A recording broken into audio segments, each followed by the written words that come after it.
कराओ hello hello hello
hello hello बस मुझे आ रहा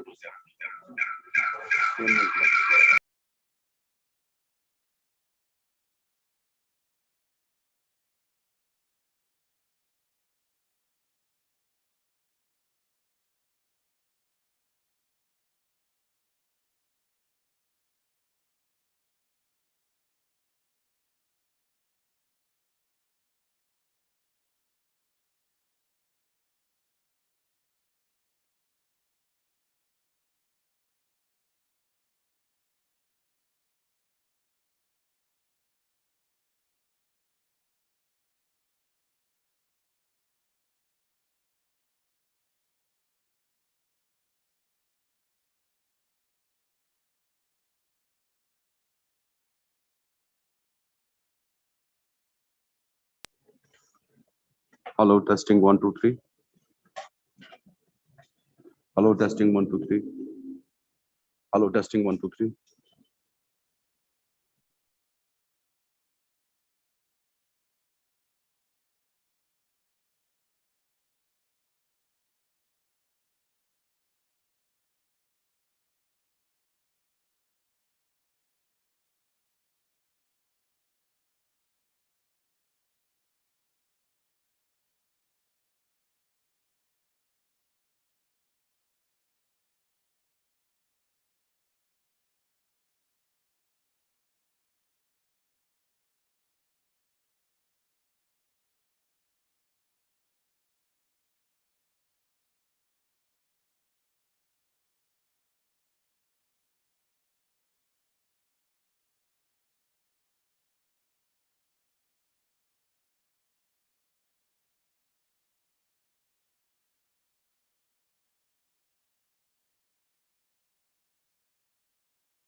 Hello, hello, hello, hello.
Ready to accept a very short notice and be steering the things. Thank you. As it is. I'm pleasure. Shall we start the notice? We introduce few people who have assembled and somebody has come on line also. Farooq साहब ठीक हैं आप? जमाल हाँ जी पूरा से है ठीक है take a to new line का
Government Higher Education Department, J&K, Mr. Talat Parvez Rohilla.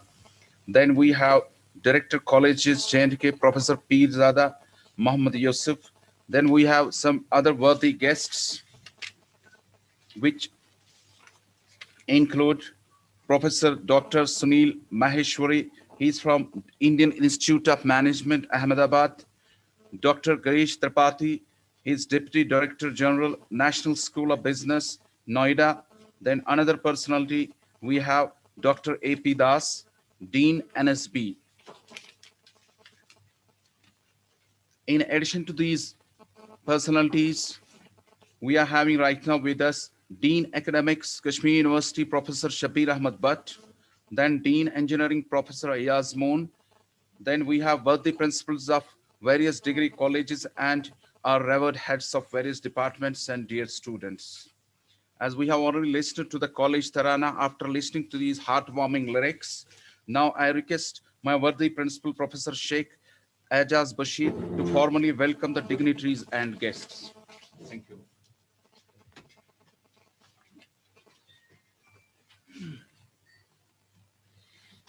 Thank you, Hanif.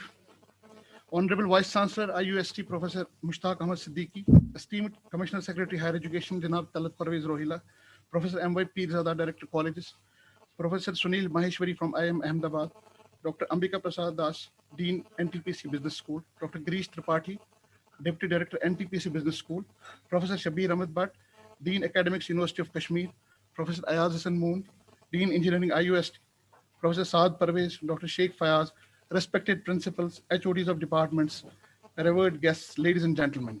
Assalamu alaikum and very good morning to all of you. We are honored by your gracious presence here today.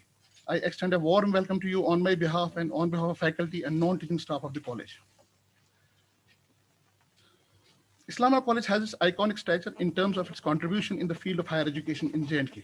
Since its journey from 1961, it has evolved into an institution of excellence, duly recognized by University Grants Commission, and with NAC rating, it's among top colleges of UT of J&K.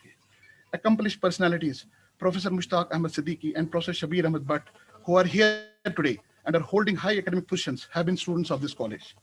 In recent times, our college has taken initiatives which will establish its uniqueness in leadership qualities. Our learning management system, introduction of honors, IPG and PG programs under Academic Leave 2020, implementation of academic excellence guidelines, structured pre-admission counseling, and merit-based admission process are a few. Commerce and management has been forte of this college, and its students are working leading MNCs. Today, we have come together to develop new linkages, and Commissioner Secretary has very high hopes and expectations from us. It's his confidence in the faculty of this institution that he has chosen us to lead the new initiatives which have been firmed up in a meeting with experts from IIM and NTPC Business School.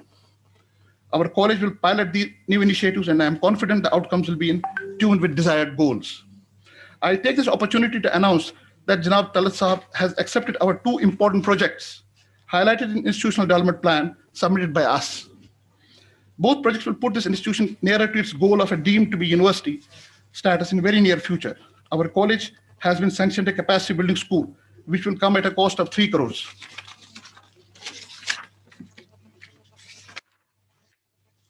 And a biochemical research center, it will be state of the art, which will come at a cost of 5 crores.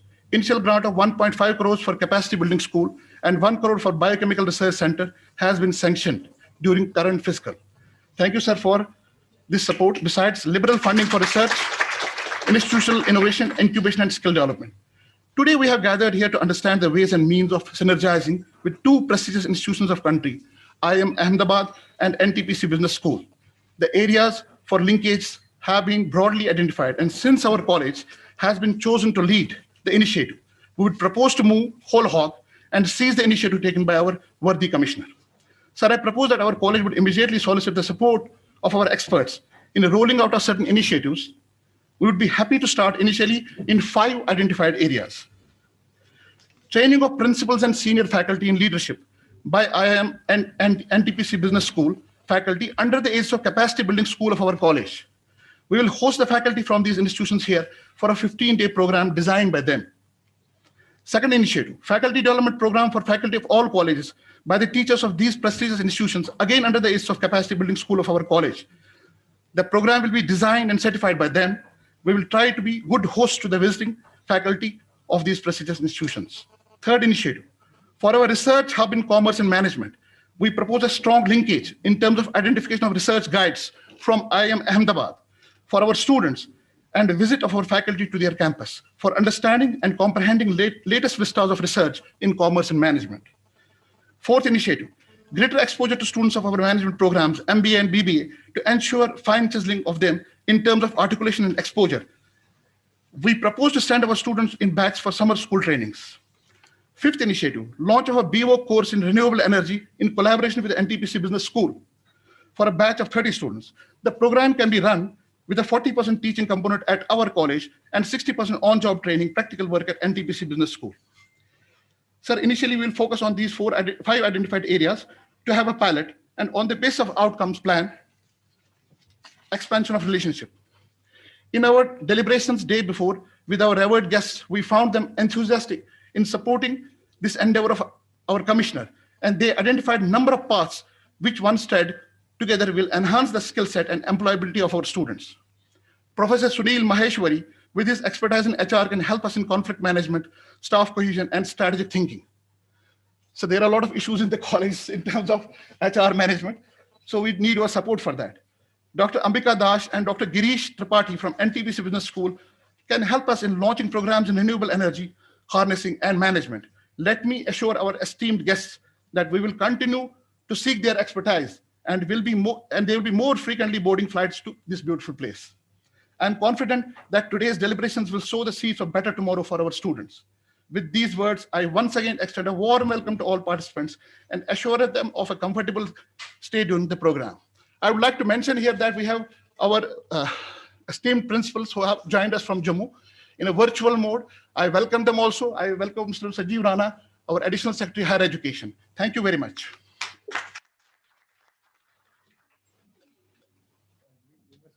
Very informal way so that discussions happen, right? So I'll suggest one thing that we get introduced, and first while we begin today's session, I would say two things for other participants who could not join the day before. We had a very long innings of series of meeting happened for 2-3 hours, and we could find out the strengths of the two institutions, IIM Ahmedabad and TPC, and also our appetite to go for new initiatives with these institutions in a first go. So we identified two big strong points with these two giants of academic learning. One was the energy sector. Energy sector, the NTPC happens to be in master in energy sector. We are finding ways and means how we can progress on the energy sector in our J&K state. For all the benefit and thinking of our principal who have joined today's meeting, I would like them to think what are the areas which they would like to progress in collaboration with NTPC in energy sector. Whatever you want to do, whether you want to do the non-conventional energy sector or formal energy sector, or you want to start a course like Ijaz was desirous that he wants to start a B-vocational program, he wants to do some capacity building, he wants to do some startups in energy sector. Whatever comes in your mind with the word energy, I wish you to think. But today is this brainstorming session. We have discussed on preliminary areas of collaboration, and the preliminary area contour is defined, and we need to do something on energy sector so that our capacity of the students and faculty gets built up for this great avenue for employment and economic opportunities in our J&K UT. So this is one of the strong areas I want my principals to just give a thought, what need to be interacted about, so that you give a very valuable inputs and we take a note of it. Then we enter into a formal agreement with these two institutions. And Islamia College will spearhead the moment. We can do the pilot first, and after seeing the limitations and opportunities available, we can upskill the model to other colleges as well. So today is the session to get input from you as well. It's not one-way communication in today's interaction. The second big area could be the management. IIM Ahmedabad is known for management of course management skills being taught in the colleges, and capacity building in the leadership qualities to be in the academic leadership and other type of leadership inculcations. So this sector of management principles getting imbibed in the academic institution of J&K is another opportunity available. While Mr. Maheshwari happens to be the HR manager, HOD, HR management.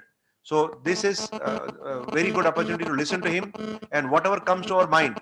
There may be basket of initiatives available with these institutions, but we have to start with something which is, we call it low hanging or more practical and more possible for us to first start with, so that we test each other's strengths and we also see each other's limitations, how we progress. And once we identify our strong areas and limitation areas, we can go ahead with upskilling of various initiatives available in this association together. So with this background of today's interaction, and to set the discussion on table, I would like to take a brief introduction of principles, so that they can give the introduction of the institute and what strong area they are looking for.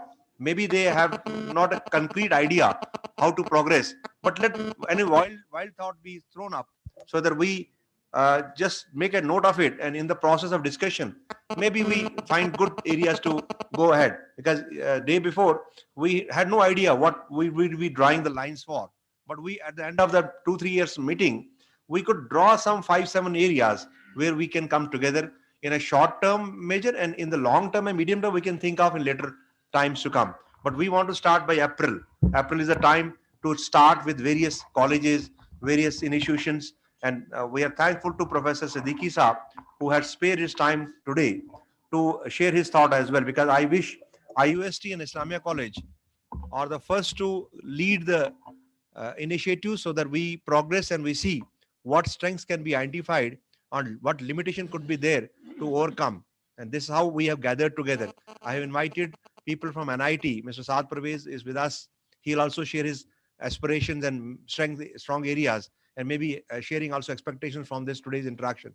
So I've invited various people to just see what we can do together. But I'm very sure that the strength of IIM Ahmedabad, the strength of NTPC as a technical institution, and the strength of J&K having natural resources and having our appetite to learn and progress. This is the key area what drives my passion today, and discussion would lead definitely to break the grounds how to go about this initiative. So I must start from my right side. You know Mr. Shabir.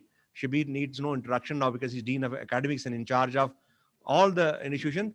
I'll start from Ms. Nasreen. No, you have interacted day before. Let me start from Nasreen. What do you expect from, because I believe you are running MBA program, and maybe you are also interested in the energy sector. Yes, So yes. just give your mind without any preparations. Just speak your mind, what you have learned over the years and how academicians want to turn the leaf. Nasreen is the principal of one of the colleges. Thank you, sir. I am the principal of Degree College, Bemana. My name is Nasreen Aman. Besides running the usual courses in medical, that is sciences, and in commerce, we have the management. We have PG in management, BBA, and IMBA, integrated MBA. That is 5 years course. During these years, I have seen that in management, we have a very large scope. And the students, when we run our course in a good way, but at the end, they don't have the training courses, this job training on hand. वो training के लिए नहीं तैयार होते हैं, क्योंकि at the end in the 6th semester they have to go for internship. So this year, as you know, that 2 years during COVID and during disturbances in the valley, they couldn't go anywhere for the training course. So in the 6th semester, we need the internship of the students, which is very much needed. And for that purpose, we see that there must be the industries or some institutions which can give training to our students in the 6th semester. And this time we have the 7th sem also, and in the 10th semester they also have to go for training. So this type of training must be given in an institution, in a reputed institution, and for that we need your help for the students of the management. And in the energy sector, we see that there is very much scope in the renewable energy. I have proposed, I have given a proposal to my Commissioner Higher Education about the renewable energy. And I think that it should be included in the science stream of the students in the third, fourth, fifth, and sixth semester, 4 credit course each. 4 credit course each. And in the last semester, they must also be given a training for this. So I have given a proposal to Mr. Rana Saab. I think that is with you, sir. And I think that these two proposals should be looked into. Thank you, sir. Thank you, Aman. And you have physics department and a good number of students in physics. Yes, we have, Mathematics sir. also. We have, sir, good Mathematics number of. also, no? Yes, Also sir. mathematics. Yes, sir. Yes, sir. Okay, thank you. Mr. Saad Parvez will share his thought about these two initiatives. You can say anything, but what do you expect from them? Thank you very much, and I really appreciate the way this workshop is being organized and conducted. You see, basically, when we talk about undertaking an initiative, it's very important that we look at the outcomes, what exactly we desire, and then look at the problem statements. So the first step would be, because when we talk about the renewable energy, there are so many problems, the local problems, the regional problems first have to be addressed. Once only we select the local problems, like if you look at this region, it's a very, a place where we have a very long winters, and electricity is not available. The energy crisis, basically, they are very prevalent in the whole region. And then we have to come up with solutions which can address to such problems. And the solutions, what I personally think that should be designed in such a way which eventually give rise to startups and entrepreneurships. So that's my take, that there are problems. If you start discussing, all of us know the heating problem is there in winters. Our structural, when we talk about the civil engineering, the structures which we construct, again, there's a direct or a indirect impact on the energy conservation, the way we consume energy. There's a break in electricity, and so renewable energy can really meet address to such local problem of the region. But the way we start constructing a model which would eventually give rise to the solutions, my take would be that we have to not only solve the problem directly, but we have to look at the opportunities which could develop startups and entrepreneurships. That's my take. Yeah, you are speaking the language of Mr. Maheshwari. Very nice to see that synergy happening. That whatever you say, he echoes your thought, and that's how the synergy has to happen. Mr. Saad is a very enterprising person, and that's why he's HOD entrepreneurship cell in the NIT. Very nice, Saad. So we have been working on this, but there are a lot of discussions which could eventually but take you're on the place in right the line. future. You're on the right line. Right line. You can switch off this your mic. You switch off mic. There are many Pravez in today's meeting. Another Pravez from IOST. Thank you. Good morning. And it's very nice that we are talking to the team of experts from different institutions of the country. But let me tell you, I am right now heading the entrepreneurship development cell in Islamic University, and we are running it for last 4 years. And we came some of the problems which are very much pertinent to not only Islamic University, but it is common to all the institutions in the JNK. The first thing is that when we talk about entrepreneurs, because our success rate is very good with respect to the startups in the Islamic University. But problem there is that when they start the startups, and after starting their business and all these operations in the state, they always remain at the one level. They will never go to that regional level. They will never go to that national level. Whereas in case of IITs and IIMs, if a person starts the startup, that becomes a national company or something like that. So there is some problem with we people, as a teacher I'm talking about, that we are not able to convert our startups to regional level to national level. That is one of the biggest problems with we teachers as such.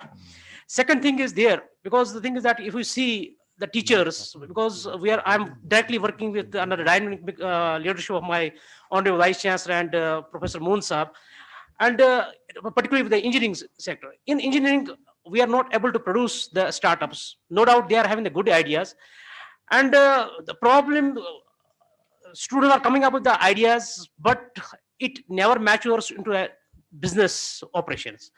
And I see problem from the teaching point of view, from the engineering side of view. Our teachers are now not coming out from that textbook. And on that basis, if I am and NTPC can help our teachers in terms of that, they should be able to convert those ideas into a business operations. And that is the problem with not the students, please. This is not with the problem students, this is the problem with we teachers. So that is the issue which I feel.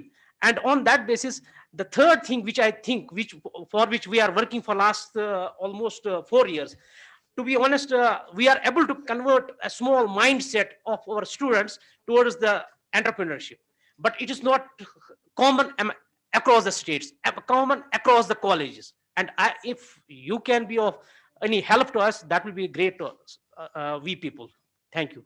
Very nice. Parvez, you have spoken the weak area of our J&K state, that we lack our branding, marketing, IPR issues, and then leadership qualities.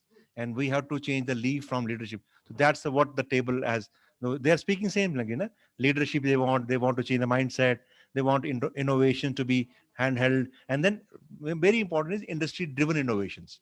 They are there for industry-driven innovations. So NTPC can be energy sector driven innovation like of a thing. So that's why NTPC is very dear to us these days, because we want their enterprise industrial expertise to be used as startup, so that this startup grows as a company as you desire. But you are on the right line. Very nice to see critical weak points you have picked up. Though we have good ideas, but the ideas are not maturing enough to become a full-fledged company like. So we can take expertise from them. We have a good echo from this. So you can see from 2 days we have progressed well. So let me take one from the distant one. Mr. Jasbir is from Surankot. Jasbir, are you listening to us? Mr. Jasbir, what do you think of wind energy or any other bioenergy or whatever you want to do? What you want to do in energy sector and management sector? Do you have any idea? Or you want to do something on chemical energy? You being a chemistry professor. Everyone, it is very nice listening to all of you. Sir, as far as the area, Punch, the area is concerned, the solar energy is one of the important factors, sir. So we can utilize the solar energy for the production of the energy in that area, because that can be exploited easily. We have, as far as it is at a higher altitude, and we can get the energy easily. So that has not been exploited till date there. But one thing is very important, sir, the curriculum which is designed, it is not designed in such a way that student cannot get benefit in the market. And if at all we involve the student, it can be absorbed easily in the market. The curriculum should be designed in collaboration with the industries, so that they can be easily be absorbed after their graduation, or after completing any diploma, or after completing any course. That factor. And another factor which is very important, that the hydroelectric power that can also be utilized, because the area has a very good water supplies, and we can utilize that, and we can use the students can have, if diploma or certificate course or the degree course in that, they can easily be absorbed. But for that again, sir, we should have the small courses. Our curriculum should be designed in such a way that they, after completing that very course, they can easily be absorbed in the market. Good. Very nice. Jasbir, you could point out the areas where you are speaking about embedded program of apprenticeship, embedding the apprenticeship in the program you're talking about. You're talking about integrating practical part of your teaching into this program of graduation. That's yes, sir, nice. yes, sir. That he is talking about the things that we integrate skill courses with academic program. We integrate our apprenticeship with academic programs, and we also would like to exploit on the potential area of your photons, lot of photons in that hilly area, right? Yes, sir. Yes. And you also see the solar potential being solar potential. I'll suggest one Pelton generator. You heard of Pelton generator? They work on small water content. Yes, sir. So a lot of scope in Pelton generator. The area that is there, sir. NTPC can come with a Pelton generator in that area. No? Small streams, rivulets are there. So rivulets can be generating good energy of hydropower. So in case Pelton generator course is started in his area of physics or any electronics branch or any electrical system we start. So that Yes, can be a yes. good certificate diploma course for training people on pellet generator, right? Yes, sir. And I also see the wind energy there getting a potential. Now, at a higher reaches, that is there, sir. Yeah. We can retire at the higher reaches. But And as far as its area and longitude is concerned, sir, solar energy is one of the great so sectors. you see a bright light sitting in Islamia College desk on Yes, left side yes, of sir. mine. Eh? Yes, The sir. bright light is there. You have to only reach to the light. Open your Yes, sir. windows as the light comes in. Yes, Very sir. nice.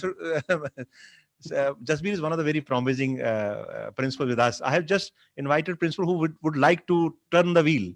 And that's why I invited whatever who can turn the wheel. You can say they are responding. What I have not taught them. they're self-taught. So Yes, good, sir. Jasbir. You could point out the things we need to further take on. I can take Pragya. Pragya, she is the principal of my hometown. Good morning, sir. Yeah, good. She has a lot of wind energy potential. Let me see what she Thank you sees. so much, sir. So, Yeah. as it is, I think like energy is an important factor for the development of any country, and the level of development of any country advancements would develop how the energy in that particular area is consumed about. And we've already done a lot by environmental degradation and other factors. And looking at my area of Chennai, I would propose for forest resource, energy and environment precisely, forest resource management, solid public health engineering, alternate energy conversion systems, hydrology and water resources, and public health engineering precisely. I mean, maybe certificate courses, entrepreneurship, skills development, so that they might, go into the market tomorrow after completing their graduation alongside getting certain certificate courses or certain things like that.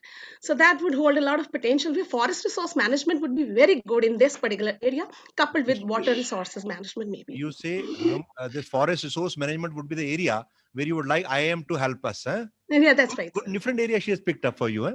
A very different area and very concerned area of environmental effect. Eh? So see, they are good people listening and wanting you to be with them. Huh? So Pragya, very nice. Thank you, sir. You didn't speak about wind energy, but your area of Nathatab has been always surveyed for a lot of Yes, wind sir. energy. That's right, sir. That's right too, sir. You That's right, forgot the sir. wind Solid energy and waste also the solar management is a farm. very important area for this Yeah. region as well, sir. I believe Solid waste management some would of be the one energy for agencies us. have tested the area for a lot of wind potential, and also there is a solar farm area. You Solar can farms, there's on these. most of the colleges would be picking that Yeah, up since. So lot of barren isolated mountains. forest, that would be better for this because a lot of green potential is there in this area. Yeah, I see. And You're more also lucky boweries to have and that. water ponds and rivulets. A lot of water hydrology potential also this area Your has. background of biology makes you only look for the green gold, but I can see Maybe that photons I've been in the as environment solar area. electronics. I can see photoelectric effect getting wasted there. So No, let no, me sir, have not also at capture of the photoelectric effect. So that area is there. Solar area is there. There is wind area, and then she also green area. Green energy, green technologies can be one of the areas where we can build develop on. And management, of course, forest management, sir. management and Alternate energy conversion systems, sir. okay, Anything fine, can fine. be We done. start with little and then we catch them in a big way. Right? Let me Right. start with okay, okay. So let me take Mr. Samnani now. Samnani sir is professor of our college of Kulgam. Kulgam, Principal Degree College, Kulgam. Good Kulgam morning, is sir. one of the very populated college of 6,000 Yes, students, 6,000 I believe. students are there, sir. Sir, we are presently we are running a BBA program and are having commerce students.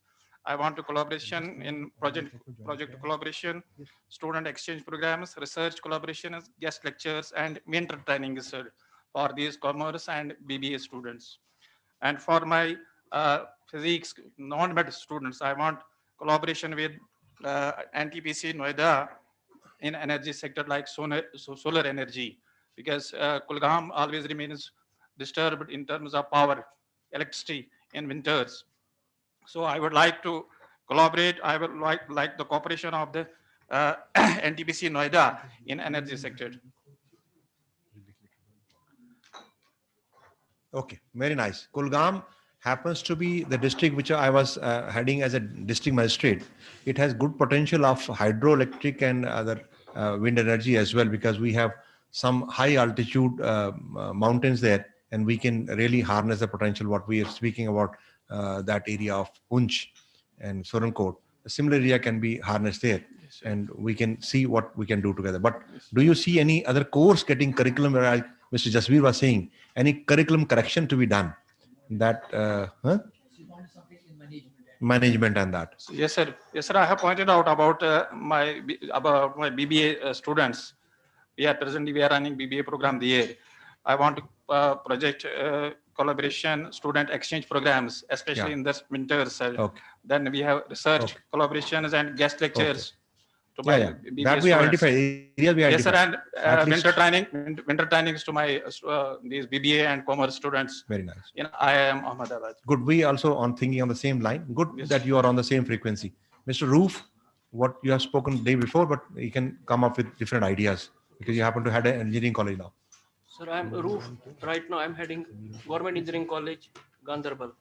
Sir, we are offering 5 engineering courses in 5 disciplines, but we need help in 2 or 3 sectors from you. First of all, under skill development, we are going to launch BWOC program in renewable energy. And for that, we need your guidance, how to do, how to start, and we need some fine tuning in formulation of the syllabus, and practical part of it, we need help from your institute, sir. So far as our regular batches are concerned, BTech batches are concerned, there is an important component of practical training, especially for the senior semesters. Now then, in a year or so, we'll be getting senior semesters. We would like them to be there so that they will be having industry, they'll be industry ready. They'll be getting some exposure from your institute so that tomorrow, in case they will go to any industry, they won't face any problem. So practical training part of our student, I think we need help in that area. And sir, for faculty, senior faculty, and for architectural students, we are having a college of architectural also. We need some management courses also, for which we can send senior teachers. And in case you can devise courses for senior students, I mean to say last semester or second last semester students, for them also you can have courses so that they can get managerial skills so that they can join the world of work later on, sir. That's what we need right now, sir. See, don't leave the things to be happening from their end. Devise something and then get it upgraded or corrected or whatever. Yes, sir. And so don't leave it to IIM and NTPC to devise. You devise, then you devise in consultation with them. That's my suggestion would be. Yes, sir. In fact, sir, BWOC we have already designed in this sector. Yeah, send a copy to them so that they can add on their view. Yes, get them vetted in a way. Okay. You design a course, whatever you think would be proper, then get a vetting from them, or you can have a discussion with Saad or Mr. Pravez. Yes, and then Mr. Moonsab also can guide us on those engineering technologies. Yes, sir. In fact, as mentors, they are helping us, and Yeah. we are. So devise a program and then send it for their vetting. In case they want to adopt as per UGC guidelines, we go ahead with it. Sir, NTPC, no, especially NTPC for our engineering students, regular engineering students, we need for practical training, sir, Yeah. in the end semester, sir. Yeah, but the engineering with MBA would be also a nice course to start with, no? Yeah, that's also there. MBA, BBA, right? You can think on those lines also. Okay, sir. But you can just take clue from these 3 mentors, Yes, sir. right? That will help us. We are in constant touch with Let us them. listen to Ms. Samiru. Samiru Sharma is also their engineering college Jammu, which I was speaking about. Again, a target for her is to become the autonomous college first and then to become a deemed university in 5 years' time. Samiru, you have 5 years to go. Yes. 3 years autonomy and 2 years university. So Yes. just speak your mind, how you become a university. Professor Siddiqui sir is listening. So first of all, I extend my thanks to the worthy Commissioner Secretary for the initiative he has taken as associating with the premier institution like IIM Ahmedabad and NTPC Business School, which would be very encouraging for the students as well for the faculty for taking up joint activities. So GCT was established in 1994 to offer engineering degree courses to the students from all the 3 regions, Jammu, Kashmir, and Ladakh. And today we are offering 5 UG courses in electronics and communication, mechanical, electrical, civil, and computer science, and 3 PG courses in electronics communication, in computers, and mechanical engineering. During its 25 years of journey, GCT has achieved several milestones with regard to attaining academic excellence and has also been accredited in 3 departments with ENC Mechanical Computer Engineering and upgraded its labs. GCT had always been in joining hands with different CPSUs and government agencies like PWD, PDD, PMGSY, interested in carrying out collaborative research, hosting interactions, conferences, etc. If I talk about the CPS in particular, that too from the power sector, then Power Grid NHPC, who have their operations in J&K, have always been helping us by providing training, conducting workshops, and site visits at different grids and power houses for the students. Sir, it would be nice if NTPC also associates with GCT We shall be certainly looking forward to set up a joint R&D labs by involving students and faculty for the collaborative research. We all may be aware that NTPC is a major producer of electricity in country. So it's gas-based and coal-based power station, which provide base load support. And as on date, we are in a very comfortable position as our overall generation capacity has surpassed the demand, almost doubled. Now the focus is towards renewable energy. And in the renewable sector, we know that Government of India has set a target of achieving 175 gigawatts by 2022 and 450 gigawatt by 2030, which will bring enormous business opportunities in both manufacturing as well as in service sector. And the recent move to set up a huge hybrid renewable energy park at Kash of the capacity of 30 gigawatts as a major step towards achieving the set targets. So I believe that NTPC, a major power generating company, shall be playing a pivotal role in tapping the renewable resources. As such, my request to NTPC today would be to guide our students to become entrepreneurs in the field of renewable energy, which is going to be our future of energy. And with the support of IIM Ahmedabad, the management skills will be developed among the students who are tomorrow can become the future endurers. And this year session, we are going to start the 2 BVO courses with intake capacity of 30, one in renewable energy management and other industrial automation robotics, with the approval of the AICT. So that is also future. Samir, good. She brought two areas of association to our table. One is R&D. R&D is an area where she is intending to come forward. Very nice, Samiru, that you intend to now, you have started already. She is the institute with NBA accreditation, only institution. And she now has the faculty also getting recruited, and she can also mobilize her resources. She's rightly said that in case R&D is done in the energy sector, GCT Jammu, it will be a new area, and we can develop on it, and we can pump in good amount of money to this institution for taking the R&D in collaboration with the NTPC. And if business school happens to take an R&D, and then second area what she brought forth is management of energy management courses. In their energy management, energy efficiency, she was talking about. So that energy efficiency and energy management courses can be a very good area of our collaboration together. So those two areas she has brought forth. And otherwise, she's speaking about B vocational program, and those are routine things you can always latch on to these association of IM and NTPC together. But those two critical areas, what you have brought to the table, are the R&D and energy management courses. That's rare of a kind. I believe nowhere they are teaching management of energy courses, I believe. So why not starting one? We'll be different in that area. So management of energy, and our JNK happens to have a lot of energy sector. Managing energy would be a very good, even if we manage 1% loss management, or even T&D losses we manage. So that's a huge gain, and a theft and other transmission losses in case we are able to devise some R&D and then manage the energy. And she's rightly pointing on the area. And in 5 years time, if you have to become an university, you must have a niche area to have the R&D done. Then people we are facing one problem also here, like integration. We were discussing day before, there are some specific issues to be taken for G&K specific. So you have chosen the right two areas of specificity of our collaboration together. Nice, Miru.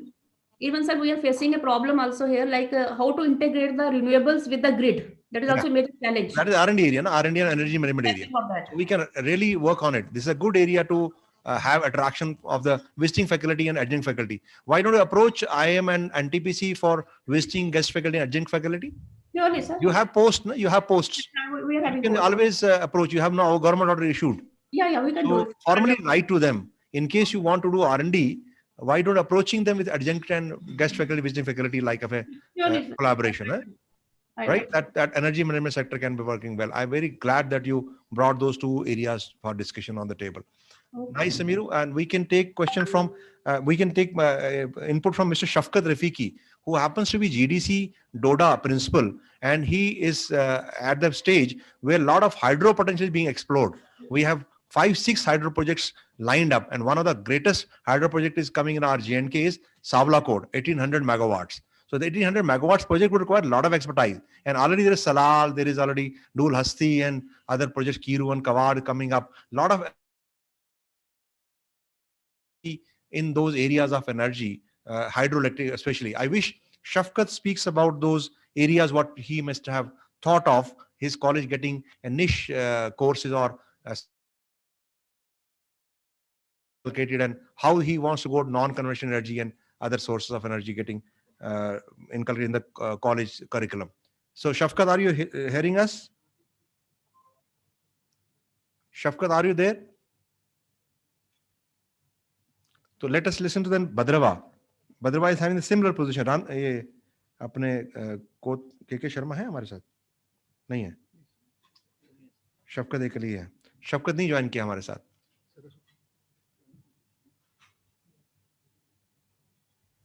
जरा शफकत को लगा.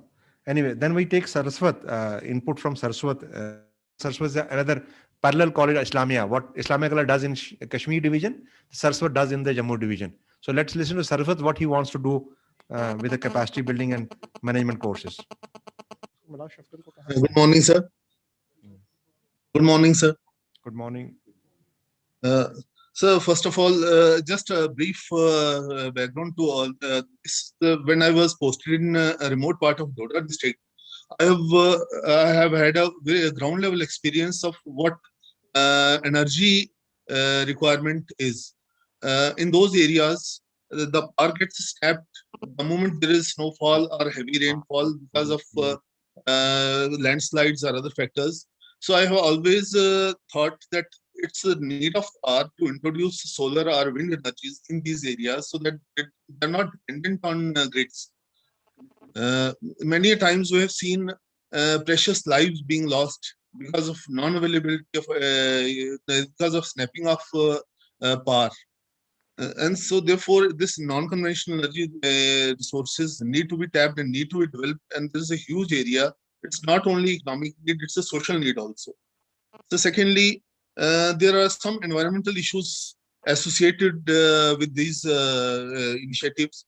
We also plan to undertake research on these issues, like trapping of birds in windmills, or birds getting reflected because of solar panels. We also plan to undertake research because our college is also a research hub in biosciences. So we plan to undertake this kind of research also. And we definitely want to develop the BVO courses for non-conventional energy sources so that there is a mini power plant at the rooftop of every house, and our dependence on other factors is reduced, particularly hydrocarbons reduced. We must have solar electric charging stations for electric vehicles, which is coming up area, because we cannot depend forever on hydrocarbon fuels. There is a dire need to shift to electric vehicles, and this solar-based charging station provides another potential area where jobs can be created and environment can be saved. So at the same time, we'll also look forward to seek guidance from IM and NTPC for better human resource management, as well as to introduce e-commerce and digital marketing courses that we're planning to start as BWOC course from the next session.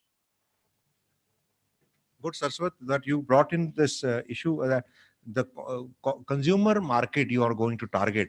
And I wish that you are targeting on rooftop solar panels. You are targeting on the battery charging stations of the vehicles for future 5 years. Will be replacing the conventional fuel vehicles. You are targeting the area of that. You want to do something on that capacity building. Yes. And you want to do something research on this energy sector as well. So you need to concrete the idea, what you have thought of. You have thought of the contours, but concrete proposal need to be there. So I'm finding you not worked on the concrete proposal, but today's discussion should lead you to thinking process, what exactly you want. We are not actually going to zero in on your thing, but you can discuss with Mr. Ejaz, because he has opportunity to interact with experts, and he could jot out some of the areas where he can come together. I wish whatever he does in Kashmir should be replicated with you, with additional what you have spoken about the consumer areas of automobile and solar power getting harnessed from the rooftop technologies. Is it so? And you want something to do Yes, research, Ejaz, and you sit together, you devise whatever together you want to do. We sign one MOU, and that will be starting the pilots. Okay, Saraswat? So do we have Shafkat again joined? Shafkat, आप पहुंच गए हो हमारे साथ जुड़े हो? Okay, then we listen to Mr. Amin. Amin is principal from Bandipur. He also happens to be a college where one of the hydro project has been implemented, and he is also having a college which is overlooking the largest lake of the Asia, Right, and sir. maybe a lot of wind flows in that lake. I'm heard Yes, a lot sir. of wind flows there, Yes, and sir. we have a lot of barren mountains Yes, and sir. much of valleys. Yes, Much sir. to do with energy sector, Right, and sir. he's one of the very critic of education. I have put him in charge of a principal because he used to be very critic of education not progressing well. Now he is on the show table. Now let him show what he would be doing in the critical lenses. Right, sir. Thank you. Thank you, sir. Sir, just I want to talk about first about the courses which we proposed. Last year, we sent some proposal to the UGC, and those courses were beauty culture, nuts and fish processing, desktop publishing and multimedia, tourism management. And in these courses, they were accepted by University Grants Commission. Uh, at the cost of 1 crore 24 lakhs, but they could not. I met the UGC officials at Delhi. I discussed this proposal with them, but they were reluctant to help us financially. We want that these courses should be implemented in our colleges, and we want that some management course for the students be provided so that we can go on this direction. We have some problems with the infrastructure there. We are developing it, and in due course of time, we can cope with the situation. Now, as far as the energy sector is concerned, our college, it is located on a hilltop. Wind is blowing there, but this wind is not permanent. It sometimes blows and sometimes does not. And implementing the project, wind related project, I think it's not feasible. We have, I think, large scale capacity for exploiting solar energy on rooftops. We can use these rooftops and put solar panels there, and then connect it with the grid station, and we can supply the power to our college, buildings, laboratories, etc. Now, as far as this hydroelectric project is concerned, we don't have facility there because we are located on the hilltop. Uh, we can exploit only, I think, the solar energy. And in this direction, if any organization can help us using some technology there on the rooftops and other these instruments, we can use this solar energy, sir. Good. I mean, sir, I just want you to ponder about things that we need to develop capacity of students enrolled in Bandipur College. Right, sir. So that they find out, going out and looking as employable individuals. Yes, sir. What courses should be taught, what capacity should be built in, so that these people are useful citizens of tomorrow, and they are the energy breakers. Yes, sir. They are the people who will be harnessing energy for us. Right, sir. I want to build capacities within the students, Right. start some courses, Yes, start sir. some polishing courses, start Sir. some practical trainings, Sir. so that they are able to get employment in the sector which is Right. yet to be exploited. Right, sir. So, Sir, we have actually in the recent past, we have, as per the schemes which which were introduced by the higher education department for developing infrastructure, engineering, food processing, industrial skill. We have almost completed this process, and we need some funds for suppose just I was talking about beauty culture, and then I was talking about nuts and fish processing, because that region we have a large capacity of this nut and fish processing in that area. see, Mr. Amin, I'm sorry for interruption. These are different verticals. You are talking about skill vertical. Right, sir. I'm talking about vertical of harnessing energy sector. Right. So what you have thought about, in case not thought today, let the process of thinking start today. So Right. that how your students will be capable of finding their self useful, employable in this sector or Right. in the management sector. Right, In sir. case you devise some programs, Right, or you sir. want something to be helped out in your training part, apprenticeship part, Right, then we sir. have people who will be having partnership with our higher education department to venture into your yes, dreams, right? definitely, That's sir. what actually I wanted you to be a part of brainstorming session. So Right. listen to people, what their expectations, because ultimately the principal has to be a leader. Yes, He sir, has to drive definitely. the initiative. I can't drive it from my table. I only can bring resources on the table, but Right. driving would always depend on the principal, what he steers about, right? Definitely, sir. So very Definitely. nice. Let us listen to Mr. Farooq. Farooq sir. Kopwara. He is a person from Kopwara, Yes, sir. and a lot of potential like Surankot and Bhadrava. Let me see what, and he's a professor of physics, na? Sir, So physics people क्या बोलना चाह रहे हैं? sir, so far schemes for energy sector or the management part is involved. I think these are very beautiful schemes. The only part is implementation. Since the last 1 month, we have been doing research from geographical point of view. We have seen there are a lot of mountain areas, and we can have possibility of developing solar panels there. And in addition to that, we have also seen there are some channels between the mountains where there is possibility of wind energy. So there is possibility that we can harness energy in the form of wind energy and that of solar energy. But the unfortunate part is that is at present my college is suffering.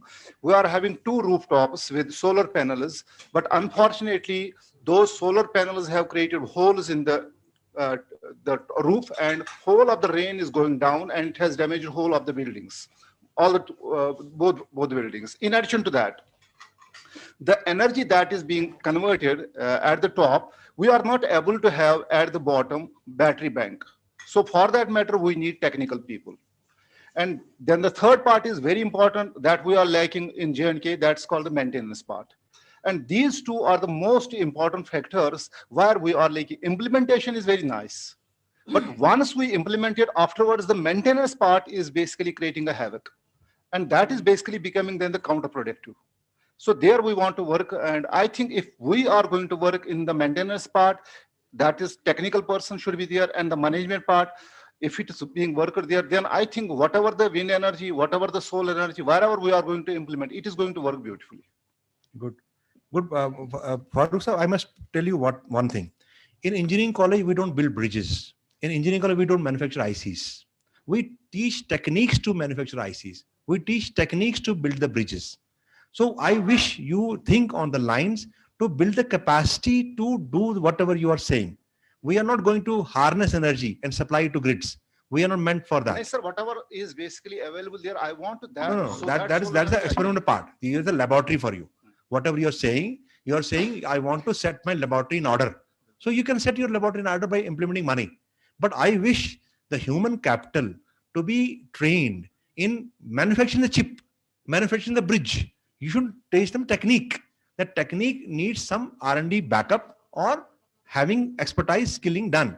So you think on those lines, what you need to actually do. If you want to do R&D like Simiru was saying, then have a collaboration R&D. But don't do energy sector as a producer of energy. We are not producer of energy. We only are producers of human capital. So what type of human capital you want to produce with what skills? So that skill set we are discussing today. And skill set, for development skill set, we may require expertise. We have expertise from NTPC sitting beside us. And as a business school, they can tie up with the practical aspect of NTPC power plants, where our students can get exposure to the skills actually being used. And management side, in case you want to have a skill built on management side, we have Ahmedabad again and their business school again. So we have to think of the resource coming to our table, how to best utilize it. We cannot ask them to produce something which they are not supposed to. We are not supposed to produce anything. We are not supposed to, but we can actually perfect the technologies.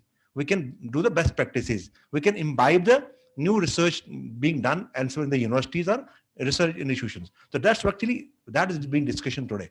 What you have understood is something we have not been even charged to produce something, or not neither gullies of that Kapora are going to be utilized for wind draft and getting energy and the supplying energy. That's not our job.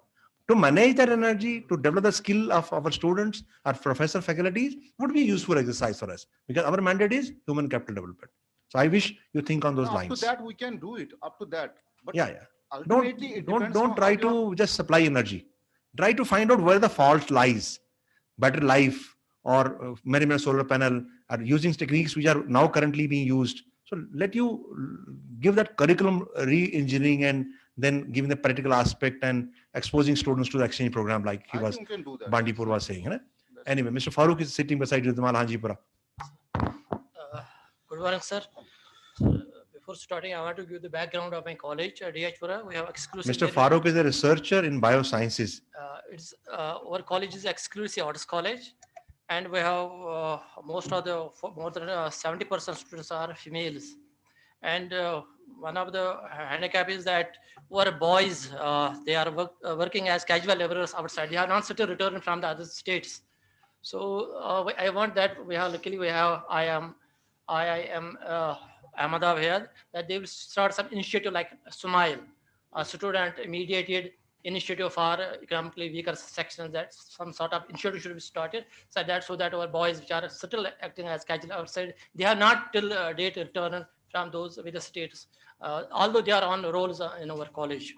And besides that, as you know, as I told you that we have a exclusive arts college, I have developed the labs, but unfortunately, Kashmir University is adamant they are not going to allow us to start the science. The only thing is that they want that post to be sanctioned for that science subjects. Although we have the infrastructure is available, and in fact, I told you that we can use these academic arrangements for teaching science, but they are adamant. Luckily, we have here Honorable Vice Chancellor. I used to. Is it possible that we have some science? We have affiliation with IUST, and for southern part, it will be very southern Kashmir. It will be very easy to have access to IUST. And we have already started the CCC. We have started. We have a very good scope for horticulture technology, for which we have done some basic work. We have done. We have procured some equipment for this horticulture technology. Farooq sir, I see in your area there can be social management issues. So shouldn't we think on those lines? Why only science and technology to be focused? Why not from management angle, like Pragya was saying, that forest management? Can't there be a social management issues also being tackled through your college? So, because the lifestyle of that area may be different from others. Sir, they are extremely poor people. So that needs more social management. Of course, sir. So why not thinking of a social management issue to be identified as an area of concern for collaboration or starting a program? Definitely, sir. So why we always think on science box? Sir, why not out of science box also? Basically, the female is students. They are The female is more good. Female is more good. In Female case you students are train that. interested in science, and they cannot afford to go to Kolgam. Just think on those lines. Maybe they throw some light on that issue. I just want to channelize his energy towards a different, because that part is very downtrodden. And in case we think of something of social management issues, maybe their lifestyle or their food habits, maybe some health management issues can be that one of the areas. Social entrepreneurship could be the right. Social entrepreneurship, Should be the right. Saad was saying, it's not always science which is bearing the solution for everything. Humankind also requires humanities to be developed, artistic things to be also pursued. So that social engineering or social entrepreneurship, you can call it, that can be one of the area of Farooq Sahab, your thinking capacity. Don't think only in terms of bioresources. You can think of social Some management. initiative like Smile, which it is already in Fine, IIT. fine. But think on those lines, social entrepreneurship. Yes, sir, definitely. So social very picking good area, and we are not having good. We can say best practices on that area. So why not starting from an area which is Kupwara or your area where people are really needing a social engineering type of a management. Right? Mr. Satyajit Majumdar, he is the best person to help them in. He's coming here, I think, another 2 or 3 days at EDI. So maybe if you can connect them to Mr. Farooq and Farooq both, Kupwara and Malanjipura. They should be doing something on that. Mr. Satyajit, Professor Satyajit Majumdar will definitely help them to Majumdar, establish the. There was on the web that day, no? Okay, from that TIS, sir? From TIS. Okay, fine, Farooq sir. Thank you, sir. Very nice. And who else is there? Yeah, Sir, Sir, I'm Manzoor Ahmad Loan. Manzoor Saab. And at now college, as you know, sir, we have established labs in chemistry. He is one of the principal from the leading colleges, college with potential of excellence, Anantnag College, you know? Yes, sir. Anantnag College is one of the college where I am eyeing things to happen in a great way, because those people are very innovative. I want things to happen as a startup, innovation. That area is your area. Yes, sir. So, sir, we have established lab in bioscience, in chemistry, in physics, in electronics, in biotechnology. So we have developed a concept to collaborate these labs. So we'll do a project, sir, where we can just do conversions of energy, because we know we are students of chemistry, thermodynamics. We say That energy already prevails in the universe, as your good self was just talking. We cannot make energy. Suppose there is a law in thermodynamics, we say there is conversion of energy, which is always possible, because we cannot produce energy. Energy is always already in the nature. So chemical conversion is there. We can do photoelectric energy to electrical energy. As you know, sir, in our area we have power shortages, we have power supply where we have power crisis. At least we can just make our camps electrify our camps, and then if some energy we can save, we can sell it at a small scale. I would suggest, Manzoor Sahab, why not taking up startups? Let your strength be startups. Yes, sir. And startups can be managed through IM and TPC well. Right. So why thinking on conversion R&D type of a thing? You have a potential area, and your people are very innovative. Yes, sir. South Kashmir. So why not harnessing that potential of Kashmir and that's channelizing toward startups and giving them what they are requiring and good at. So I wish your area getting identified with them is startup. Innovation and startups, right? Yes. Let us focus on the startup and innovation from your area. Right. I choose for you. Rest is your choice. You Right, have to be right, the leader. right, good. I only suggest you. Right, Because right. I seeing the overall picture. And Starts you with- you fit in the innovation and startup area of their expertise. Right. Right? Right. Okay. Assalamu alaikum, sir. Mr. He has joined, Shafkat? Assalamu alaikum, sir. Who is there? So Dr. Shafkat online, sir. Yeah, Shafkat, just go ahead. Go ahead. I have introduced you as a person sitting on the hub of energy of hydroelectric. Sir, we have got. How sir, you we have want to vision your college and Badraba College, Kishtawar College, getting the courses which may contain the element of building the capacity of students in energy sector management. And also, if in case you feel you require some managers as organization managers, do you want to have a course which will be in collaboration with them to start a management course like everything? Sir, we have got no hiccups, sir. I got a good team of researchers and good teachers. Sir, in my view, traditional mill chakki, we have got chakkis in our villages. They can be converted to mini hydroelectric projects, sir. Sir, traditional mills chakki can be converted to mini hydroelectric projects. Chakki. Okay. Pelton generator. Ah, yes, sir. There's a Francis generator, small Francis generator. Okay. Sir, phyto and chemical analysis techniques to expertise the students to use local plants as source of food, fodder, and medicines. Then we can teach horticulture techniques to students to increase our productivity and prevent diseases, sir. Sir, we have established a water testing lab in our college with your kind help, sir. Moreover, we have established another lab for tuberculosis studies in Chenab Valley, sir. Okay, Shafkat, I believe you have heard our discussion. Yes, Heard sir. our discussion. I believe you need to again rework with your thought process that how you want to leverage upon the opportunity. Today we have interaction with people who have expertise on management, but management linked to NTPC. So how we want to leverage on this opportunity of getting them together with us. And you happen to be one of the potential sectors of that area. The students enrolled in Badraba College, Doda College, and Ramban College, those four colleges will be led by you. So why not having a course devised in that Chenab Valley, which will may be useful in various types of management courses related to energy management or related to capacity building in that sector, or maybe leadership skills and of innovator managers. So why not having innovator managers from your region? We identified area where we'll be training innovator managers. So why not having areas where you may be having some expertise down on them? So you think on those lines, you can discuss with Mr. KK Sharma and those principal of Kishtawar and Ramban how to go about it, right? So then you can come up with then Mr. Ejaz will be the nodal point for us to coordinate. Ejaz Islamic or Mr. Saraswat and Jammu region. Either of the two principals can be approached and you can send your mind to them. Right? You have listened to many of the ideas today being discussed on the table. Yes, sir. So let us listen to our principal, Madam Minu Mahajan from Udhampur. She is very keen in starting skill development courses. I find that she may be also interested in this sector as well, management and energy. Let us listen to what she has to say about Minu Mahajan, about this sector getting together. Minu? Good afternoon. Good afternoon, sir. Good afternoon. Hello, I am audible. Good afternoon, You're sir. audible. You're audible. Go ahead. Sir, it's a very wonderful time today कि आपने the top of the faculty in the college, the top of the scream in the country is available here today. मैंने यहाँ पर college में कुछ skill courses को start किया था and I have one request to make to the people from IIM so that I can start with the incubation center in the college.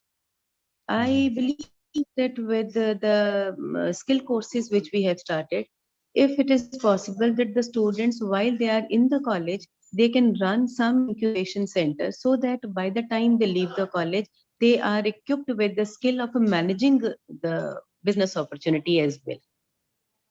I understand that at IIM Ahmedabad, they run such courses as an incubation center because I know it through my son. So I would request that if IIM people can help us out, how can devise that incubation center in the college and how we can go about that. Good. That is Good, you one have thing. identified one good And the area. second, which I Go the ahead. second thing which I request is that our courses are not internship based. That becomes a basic problem. The students, they go on learning the theory part, but actually what is needed at the industry level, that industry exposure is basically missing. If something can be done in the curriculum side so that internship becomes a requirement of the curriculum, so that the students as a must have that. I would request the Queen to help us out in this direction. How can we imbibe internship as a course curriculum? And also, how can I set up an incubation center in college? Good. Good, Menu. I have started Brought with skill very good courses and idea. cosmetology. And Yeah, first of all, I must tell you that Jammu University has recently these are approved. the areas where Yeah, Jammu University has approved recently. Your course is getting embedded with apprenticeship, one semester apprenticeship program. So in case you are interested, you can start a program which has embedded apprenticeship, and we can start enrolling students from this July for such program, which will be having last semester as credits are awarded for apprenticeship. In case that happens, then you have to go through the board of practical training and apprenticeship at Kanpur. So that route we can apply. Whatever one of the wishes already done. The second, you start incubation. We have their nod for collaborating on that sector.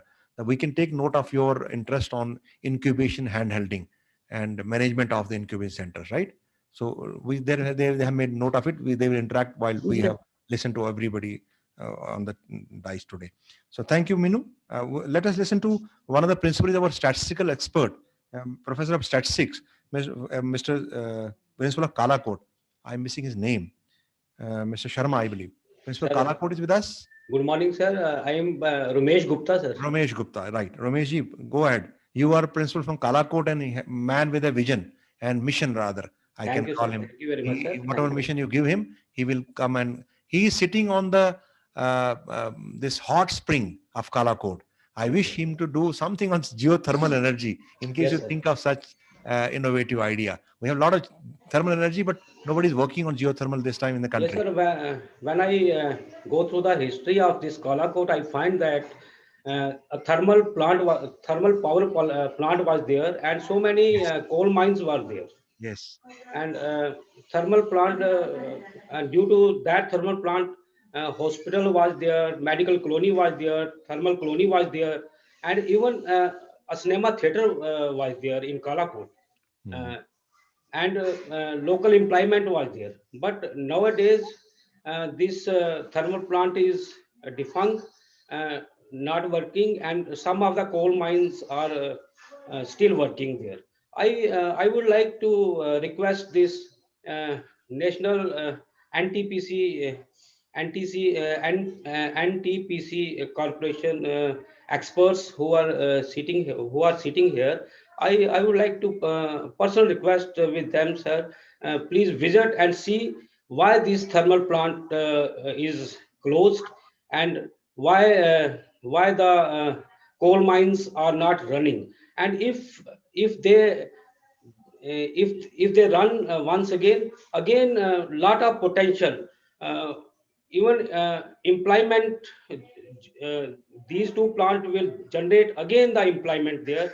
Again a cinema theater was there, will be there, and thermal colony will be there again. The Kalakot will shine, sir. Good. Good This that is you my have reminded personal. me. You This is my reminded me I have visited personal your college. study, sir. Sir, Yeah. this is my personal study. Once this thermal plant again run, again lot of people will get the employment there. Local Right. people. No, more than employment, we want our students to build the capacity of Yes. using thermal power as a source of energy. But I must tell you that we had Kalakot lignite mines, coal mines there. But the Yes, coal sir. was not that rich. It was not efficient power generation, so ultimately it shut down. So NTPC must have innovative technologies, how to regain the power generation through alternate means. If not using lignite, if not using the old coal mine, let us think of technology getting now innovated. This can be one of the experiments to have a laboratory like everything. We can take over the plant as a laboratory for the college, experiment on that laboratory, and build the capacity of the students in getting this thermal energy or alternate source of energy, replacing the coal, because coal happens to be not a very friendly energy anymore now. We are shunning the coal technology. But what are the alternate technologies? How to, they may be having good experts who used to run the powerhouses that time, what he is hinting towards. And those students must be having exposure to their forefathers running a business with coal and other energy sector. So that there's a laboratory available.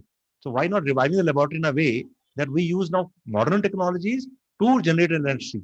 That can be one of the good examples of setting NTPC as a Exactly, sir. venture. Why not offering this as a venture? Separate MOU can be done with NTPC and this Kalakot College. They can run this alternate source of energy instead of lignite getting used as a fuel for that in there. You understood me, Mr. Ramesh? Yes, sir. Yes, sir. We don't Thank want to you. use coal anymore. We want to use the modern methodologies to generate energy, alternate energy sources, maybe solar, maybe wind, maybe other type of energy, hydro and other people. You have some rivulets flowing through your college. Maybe we build a barrage and then generate energy, whatever. So that type of thing can be expert as a laboratory for you. We don't have to generate energy.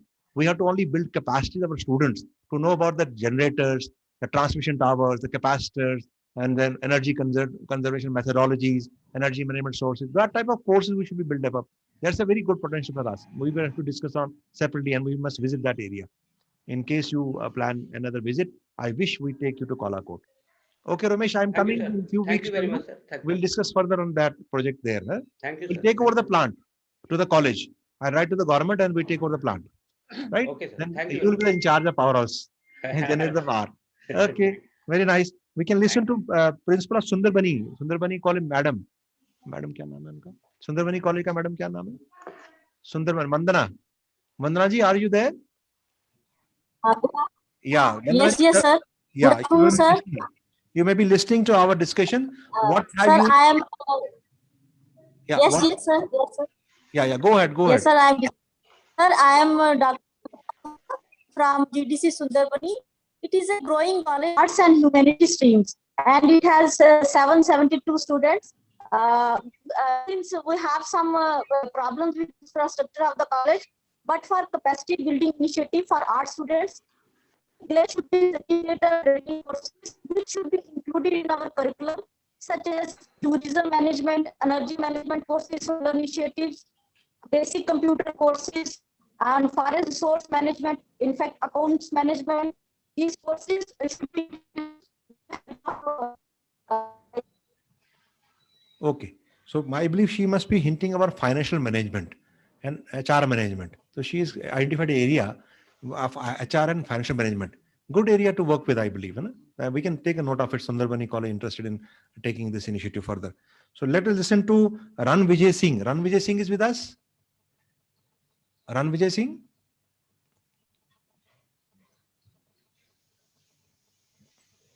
Good morning, sir. Good morning. He is a professor of physics, right? No, sir, zoology. I'm from zoology, sir. Zoology, yeah. So you have a lot of barren mountains in your area of Ramsu. Yeah, sir. Barren mountains are having potential to generate wind energy. Wind So energy. its technology is being taught to the villagers. Right, Maybe sir. hydro potential and wind energy gets a flip in your area. So Right, sir. let us see how you progress on this power projects and other. What you Sir, take both- from our discussion of today? Right, sir. Sir, both solar energy and wind energy are great potential, but I want to point out one thing, that this is a very hard area. So retail management can be one of the area where our student can excel. This is a very promising branch, retail management. And if we start basic course in retail management, that will be very useful to the area, that particular area, because people has to go out for the jobs. There's not a lot of potential there. Okay, okay, okay. Very nice. I want to do something on the market. Markets. Marketing, HR marketing, Yes, sir. and something to do with the retail management. Okay, fine. Very nice. We take note of your interest and Thank we you, sir. see how we go together on Right, this sir. area. So Kathua College is one of the very promising college with us. And Kathua happens to be the college which feeds a lot of industry. And industry must be having some other projects to be done on the management basis. Management of industrial estates or management of an industry as a corporation or company. Maybe some courses need to be identified. Kathua College, Mr. Asaram is there. So Asaram ji, what plan you have? Asaram ji, क्या सोचते हैं अपने college के बारे में आप? आसाराम जी हमसे जुड़े हैं आप? आसाराम जी? Yes, sir. अच्छा, ओके, बोलिए. Good afternoon, sir. बोलिए. Good afternoon, sir. Am I audible, sir? Hello. हाँ जी, सुन रहे हैं, सुनाइए. Sir. So, good afternoon, sir. Good afternoon. Sir, we have started the skill courses with the NILET also, that is going on, and all other digital courses. We are trying to establish the labs for them. For example, Innovation Incubation Center. We have established that lab, and very soon we are going to start the course as well. As far as this capacity building today's workshop is concerned, we are in touch with our hub college, that is Women College, Parade, sir. So hello. Okay, we're listening. So we are in touch with our hub college as far as the renewable energy is concerned. Our team with the coordinator that is working on it in order to see the avenues for renewable energy. Sir. Okay. Okay, you are interested in renewable energy getting as a course done in your college, right? Yes, sir. So why don't you talk to industrial people? Maybe they have something shortage of human resource and management. In case you find out something to be done, because our students getting. Switch off था यार, इधर tension हो जाती है मुझे. रमेश जी अपना mic बंद करिए. रमेश जी अपना माइक बंद करिए. So Asaram ji, you just think on those lines of managing the organization behavioral or managemental issues. In case we start a module of that, maybe that is more useful for students of Kathua and Samba. So we have with us yes, Mr. Naveen Anand from Samba. He happens to have patent of few pharmaceutical companies and very promising principle with us. Let us listen to him as well, because Samba again will be catering to industrial area, and he is a promising principal with us. Maybe he has some good ideas to share with us. Naveen ji, boliye. Yes. Good afternoon, sir. Sir, Samba is an industrial area, and we have here touching 3,000 students in this college. What my personal survey has shown, there may be a little bit of variation. Most of the people living in this area, they get clerical jobs in the industry or some door jobs in the industry. So I would like that we tie up with IIM so that the students are trained in managerial skills and leadership, so that they are able to get some higher level posts. This is one aspect. The second thing is regarding the tie-up with the NTPC. We have already sent a proposal regarding opening of a solar energy workshop in the college. Good. Yes, sir. Good. So we have a good number of students, around 270 students are there studying physics and mathematics. So these students can be trained, and for this solar energy workshop, they may be benefited out of this. Good, Neeraj, you could pick the crux of the thing today, because we are focusing on this time only. Workshop of solar energy. Then workshop will be training our people, students, faculty, both of them. We can have visiting faculty from their institutions coming time and again, and they can build our capacity of faculty itself. Then training the trainer model can work for the students training as well. So this is good area. And the other area, what the IIM Ahmedabad having expertise, maybe they pick a batch of 20, 30 students and train them on managerial type of job requirement. And you must talk to the those industrial sector people, what type of skill they're requiring, in case they are requiring some managerial capacity to be built up. And that can be worked out with our students and faculty together. So good areas you have picked up, Neeraj. I wish that we work together with Mr. Sarswat will be heading the Jammu division. You give your ideas to Sarswat, and Sarswat will be taken further with the these two skill partners with us. Thank you very much. We have one more participant from Jammu division, Mr. Dalip Rana, Kotranka, hai na? Dalip Rana, is he with us? Dalip Rana? Dalip Rana ji, are you with us? Yes, sir. Good morning, sir. Good afternoon, sir. Myself, Dalip Rana from GDC Mandar. Mandar, yeah. Sir, in my opinion, there's a large scope of renewable energy because shortage of electricity is felt in this area. So our students can be trained for solar energy, wind energy. So we will request NTCP for this area. Okay, you are also interested in the area of energy. Yes, sir. Sector. Solar energy and wind energy that can give us. Have you chosen somebody as a mentor, like we have chosen IOST for? No, sir. A mentor from Jammu region. Or yes, sir. Yes, sir. We'll go ahead in this area, sir. Okay. Because we have already proposed to have solar energy panels in our college, and we would like to train our students in this area. Okay.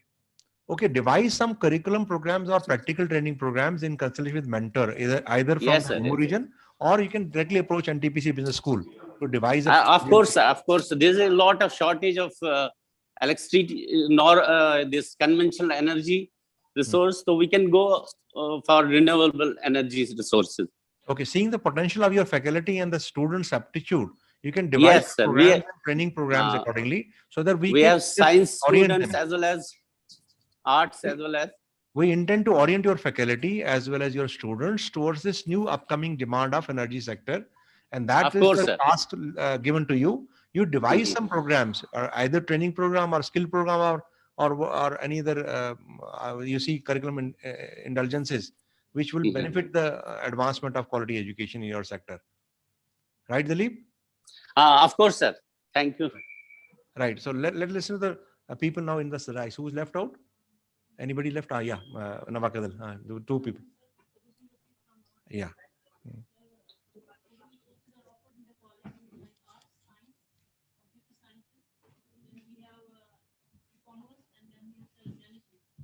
Sir, as far as this energy sector is concerned, college has planned to introduce a certificate course in solar power installation, operation, and maintenance.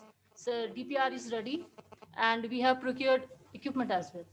Sir, apart from this, we are planning on this green energy. Sir, something concrete has not come out yet. We may inform you within a few days. So definitely, sir, we will work on both these projects. We are planning to introduce a certificate course during this academic session only. Good. Sir, our mentor institution will be Engineering College, Sapapura. Okay, Engineering College, and you are devising program together, right? Yes, so sir. These green energy sector and you are renewable energy sector you have chosen. Yes, sir. Okay, very nice. Why not health sector management also you take initiative? Sir, so we have because taken you are a girl college. Solar, yes, sir. You're a girl college. That sector may bring them good opportunities of getting absorbed. Health sector management can be one of the area where you can think So of. we have already taken this initiative. No, those initiatives, don't shelve those initiatives, but take step in think of other initiatives as well. Yes, sir. So these will be, professor will be speaking to you, what they mind, Yes, they so carry. we may need their help. Navakadal is college, is like Islamia College. What the value of Islamia College for the Kashmir division, same value they carry the Navakadal College. This is one of the old colleges with us. Yes, and we wish that Navakadal College also comes up very fast. And you have a colleague very nearby, Mr. Ejaz, who can be also consulted, right? Yes, sir. Mr. Mushtaq.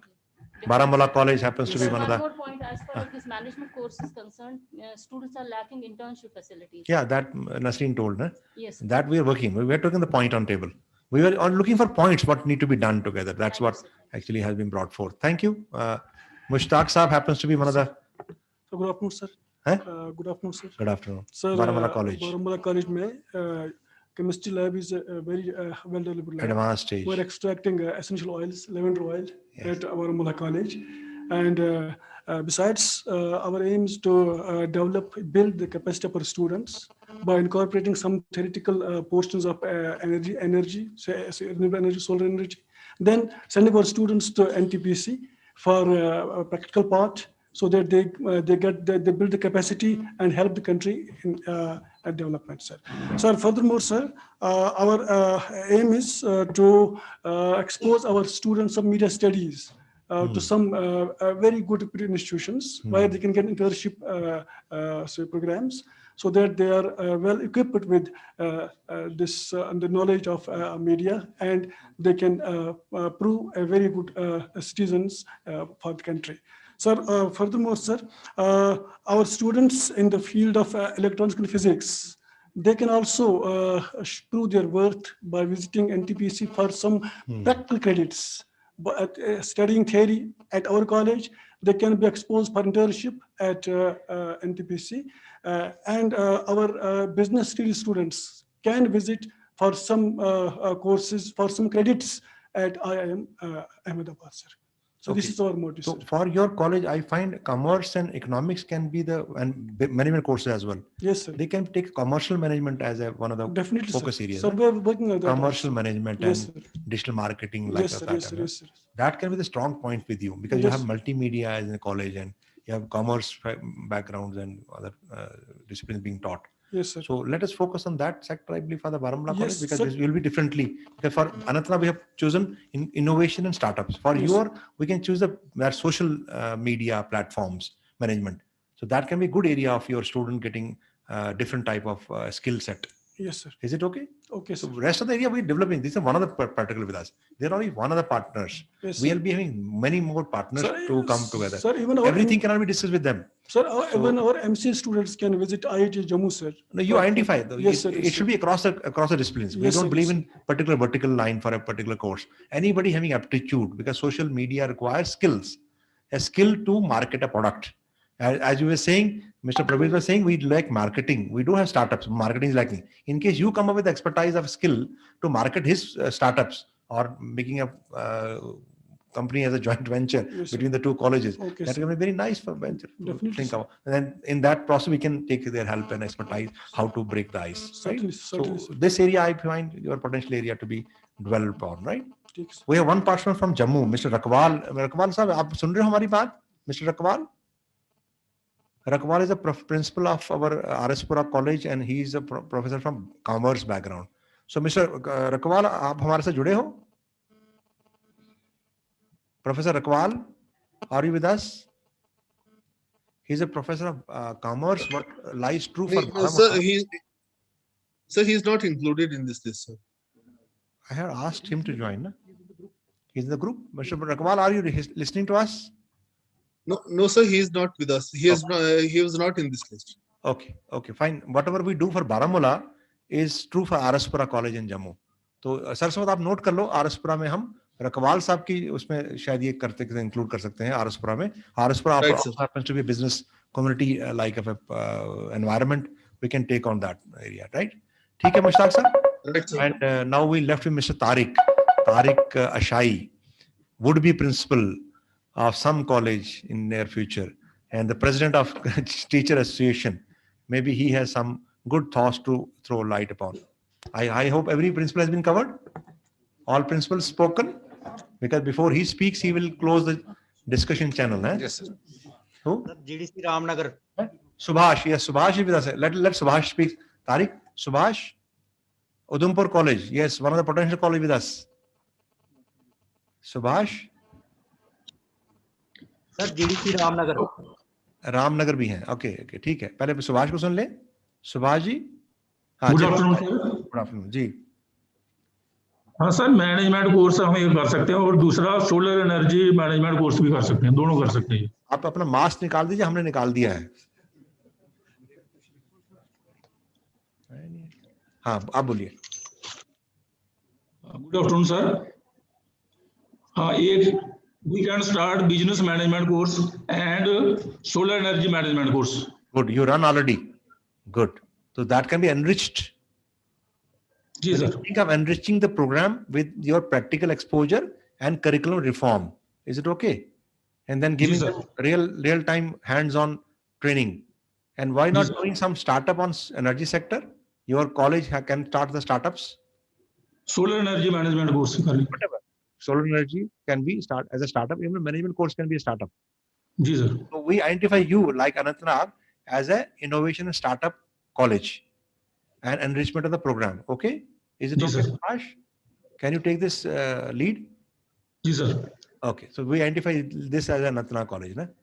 Because in Jammu region, we don't identify any college. Let us identify this as an innovation college and startup college. So let us see how you start up. It can be in many sectors. And startup can be in dairy, agriculture, horticulture, road building.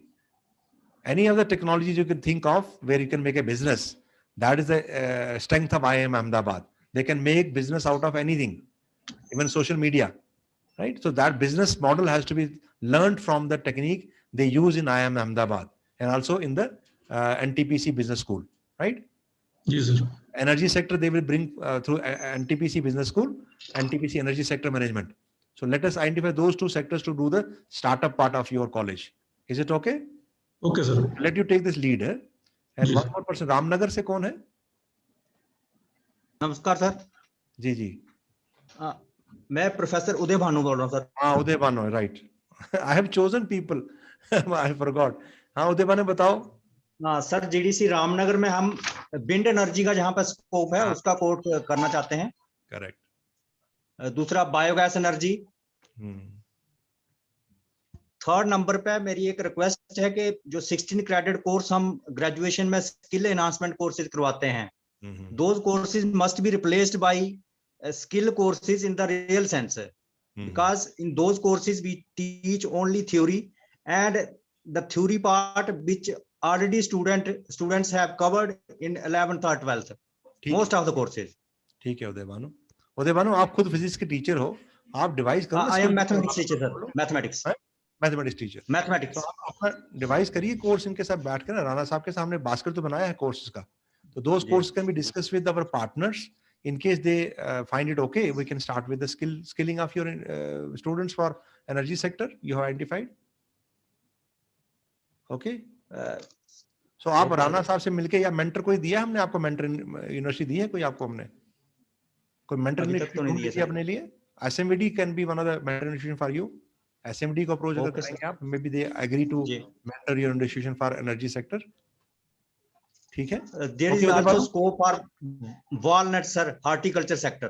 हाँ तो वो फिर business enterprise हुआ ना. You start business enterprise करो उसको. फिर you start course for business entrepreneurship, then start a course on business entrepreneurship, then that can be devised and that can be mentored, right?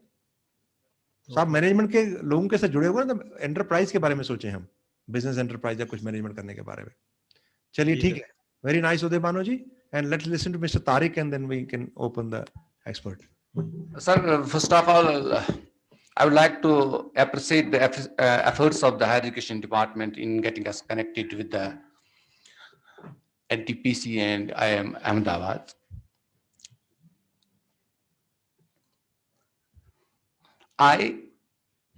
On behalf of the College Teachers Association, would like to impress upon the people who are at the helm of the affairs, that the teachers who are involved in all such activities are themselves not equipped with the quantum of the knowledge what they can deliver.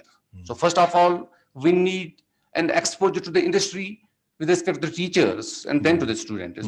Because once we create one teacher and then that teacher can create thousands of students, trained students.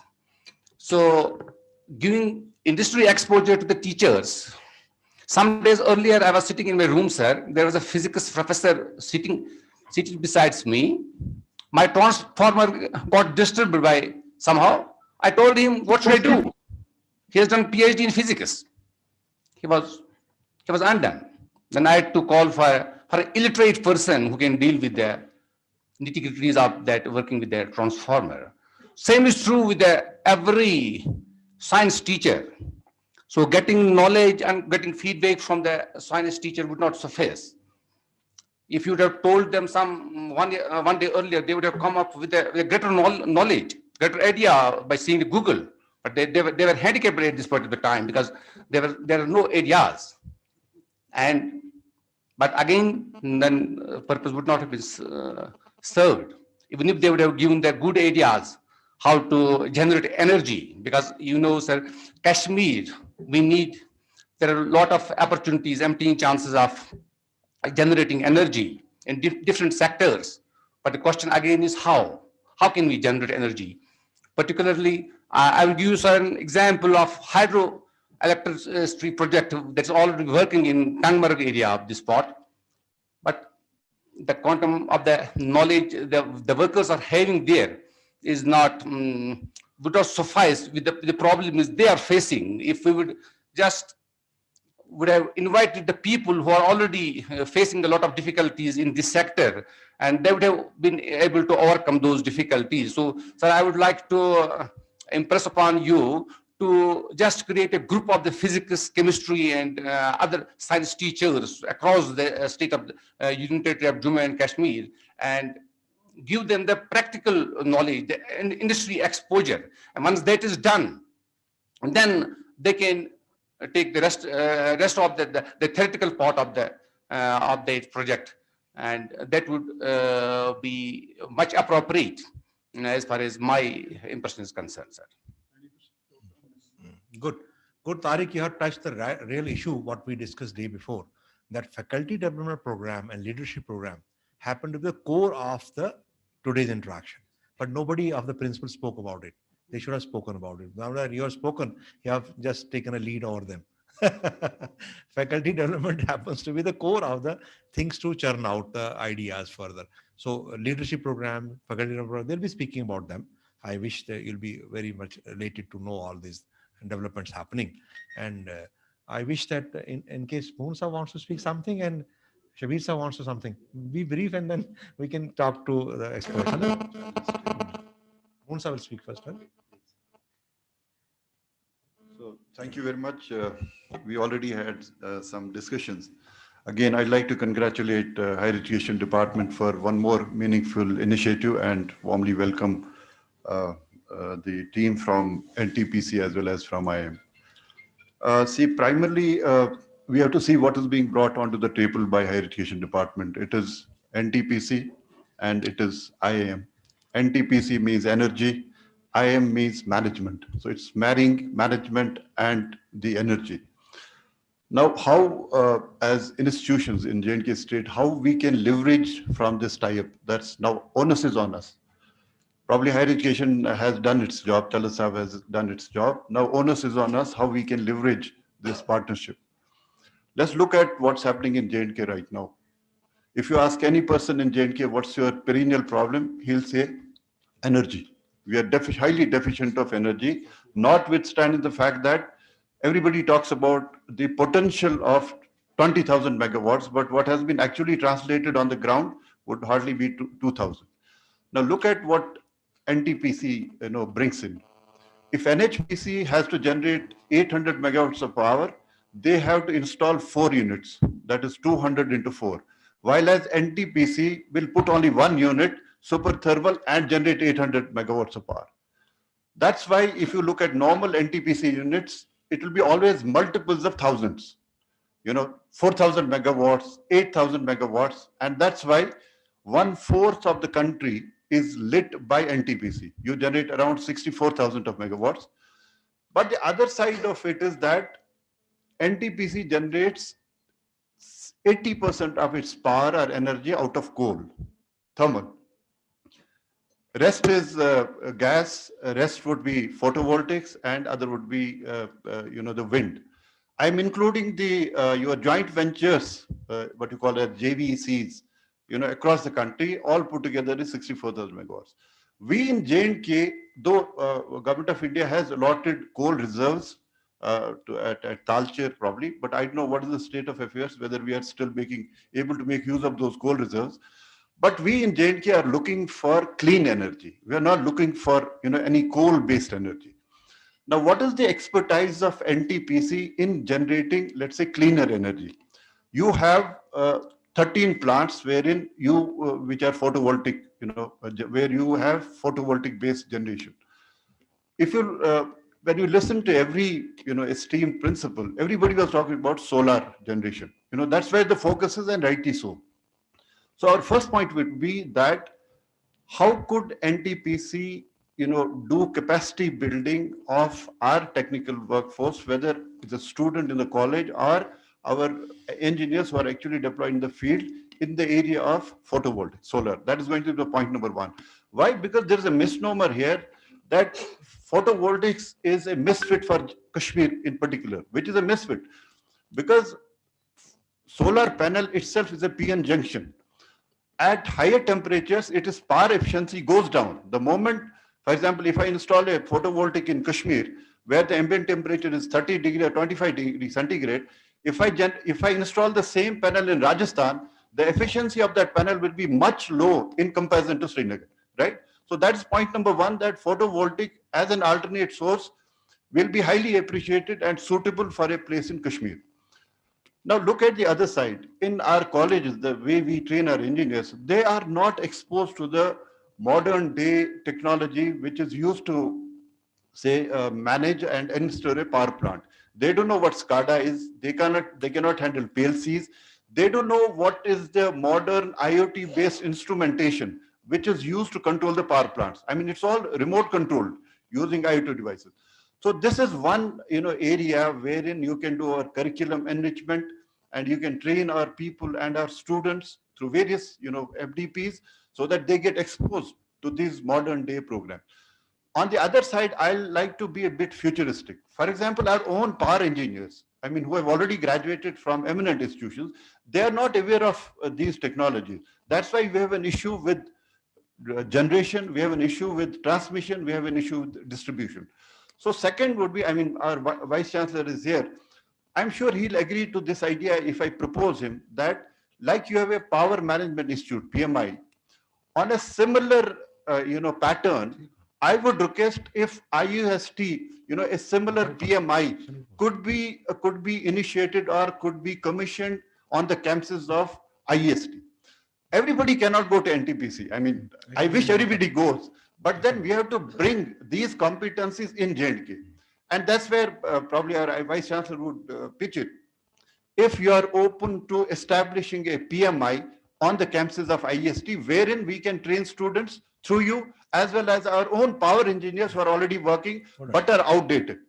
Because in entire J&K state, we don't have a single institution where engineers could be trained. That's one of the problems over here. Second is then, if you look at the new education policy, we talk about MOOCs. There's this blurred line now which differentiates between a normal academic program and a skilling program. There's absolutely no line up now between the two.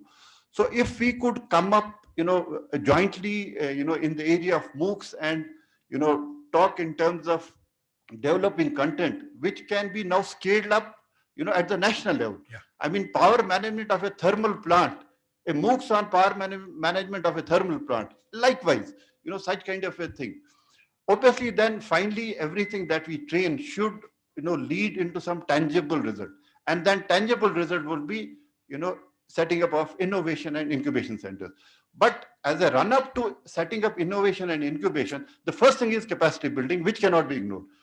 Though initially we start with the capacity building of our students and trainers, and then take them through to the path of innovation and incubation, particularly in the energy management sector. Thank you. Yeah, Munsaf has brought very good points on the table that we need to not only build the capacities also, but to expose to the areas where new technology are being used.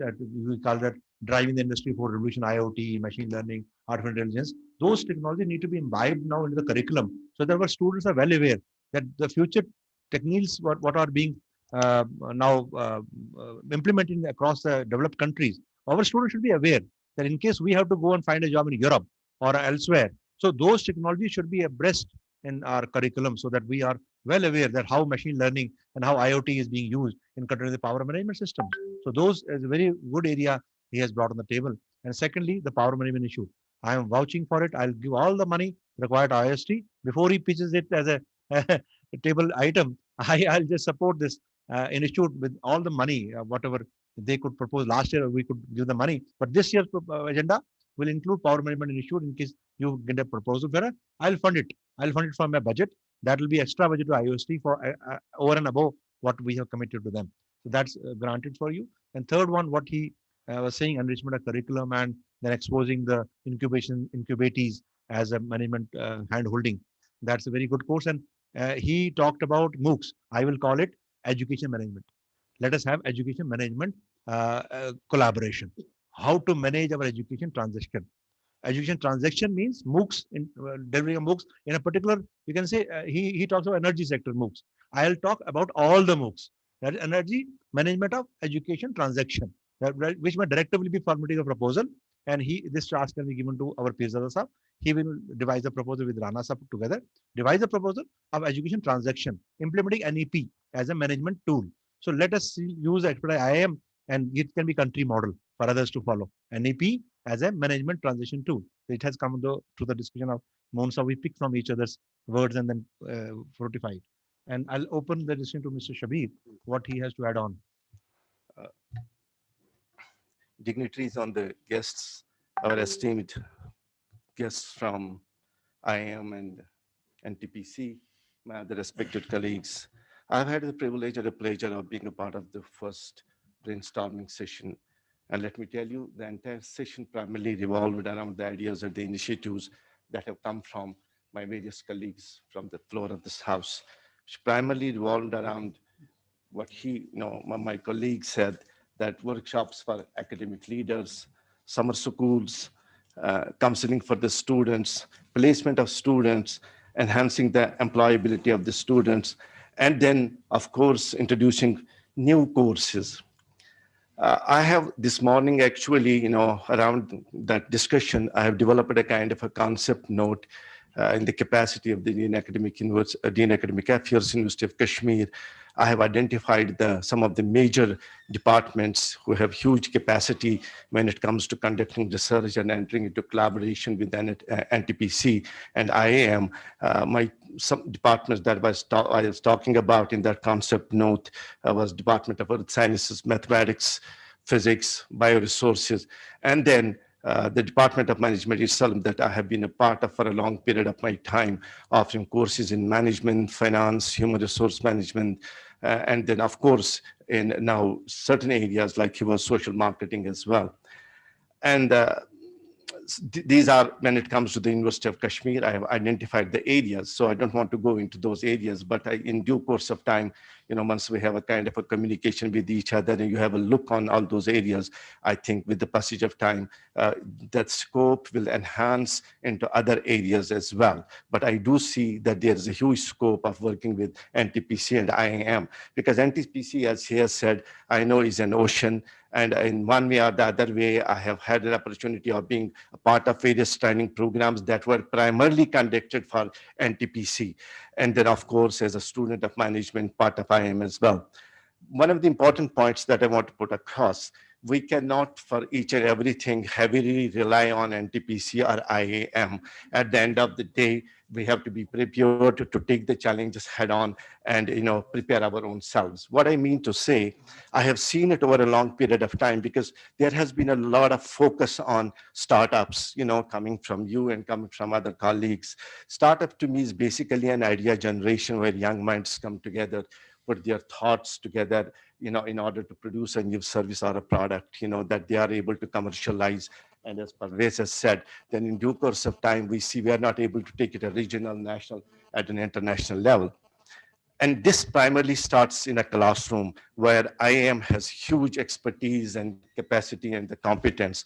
What I mean to say that, important thing is to have to deliver a course. When it comes to delivering courses in management, be it energy management or be it project management, primarily even as academic leaders, They know it very well. The academics now has to be taken in a mission mode, in a project mode. We have to identify the various steps. And it starts in a classroom. How you basically teach a course. If I go to a student and tell him what management is, what are the challenges of management, even at the end of the course, believe me, he doesn't know what management is all about. But as he was talking about a case yesterday on Toyota, if you take a case, it creates an interest in the class, talking about how, for example, Maruti Udyog has been able to stay in a market for so long period of time, how Levi jeans has been in a market so long, how our own, this Kamal has come into the market, how they diversified into other products. So my point is that the focus has to be on the teaching methodology, whether it is social sciences or whether it is physics. Rightly said, because sometimes we are not ready to, accept our limitations. The fact is, I may have a PhD in physics or a management, but when it comes to, implementation part of it, there is a huge gap between what I know and how I implement it. If I don't know myself as a teacher, how I can commercialize and implement these ideas. When I talk about designing a strategy as a professor of management, if I know how actually these strategies are devised, how Steve Jobs did it, how Bill Gates did it, how Google came into existence. So what I'm referring to here, we need to primarily train our teachers in teaching methodology.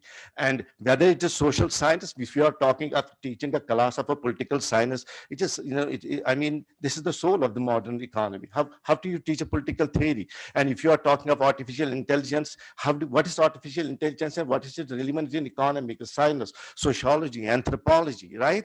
So one important area is where IIM has huge expertise, where we can utilize them in terms of capacity building of our faculty. So that's one niche area where we can all work, because we see some of our faculty members do go to IIMs and offer courses, but instead of going there, if we have a faculty member here, and then through both offline and online mode, and we can rope in a lot of colleges and the universities, as we have right now here, many principals listening to us. So one of the outcomes of the pandemic was that it has brought us together as well, maybe not in a physical mode, but in an online mode. So there are ways of generating ideas and alternatives and enhancing the capacity of the teachers, because at the end, even NEP he was referring to is focusing on the centrality of the teacher and bringing him back at the core of the academics, because at the end, it is a teacher who has to share his ideas. And I have seen it in my own lifetime experience. When you, as a teacher, tell students something, it has a huge impact. So startups primarily start not only in incubation centers, we need to have to begin with a separate cell. Yes, at one point of time, when you want to commercialize an idea, we need to have those incubation and innovation centers, but ideas actually should be generated in a classroom, be it a classroom of physics, chemistry, zoology, botany. That's where it comes from. And I believe that it's not that our faculty is brilliant. They are, gifted with huge potential, have done a lot of good projects, but still there's a lot of enormous scope for training them and generating new alternatives and ideas. That is one area. The second thing is, when we are done what Sir was saying yesterday, that should become a part of a curriculum, right? That is putting a student into an industry, because whatever we teach him for 4 semesters, right, at the end, he should be exposed to an industry to see how actually things work on the ground. Or whatever we teach him over a period of 2 years, he should then know the application part of it. And that only we cannot that's why case study is. I cannot take all my students to the industry, but I can bring industry to the classroom.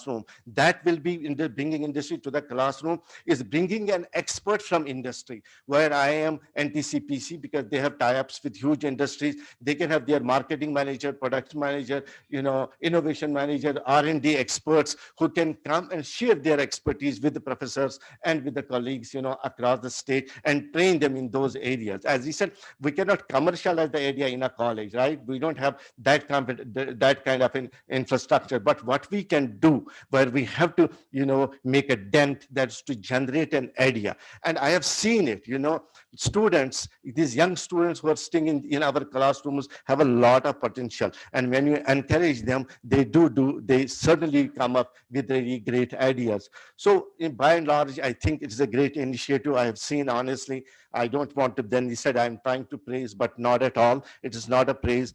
It seems to be, to me, a very exciting time in academics. New education policy has come up. It is, if you look at the core principles and the vision and the mission of the new education policy, I see it as a powerful document.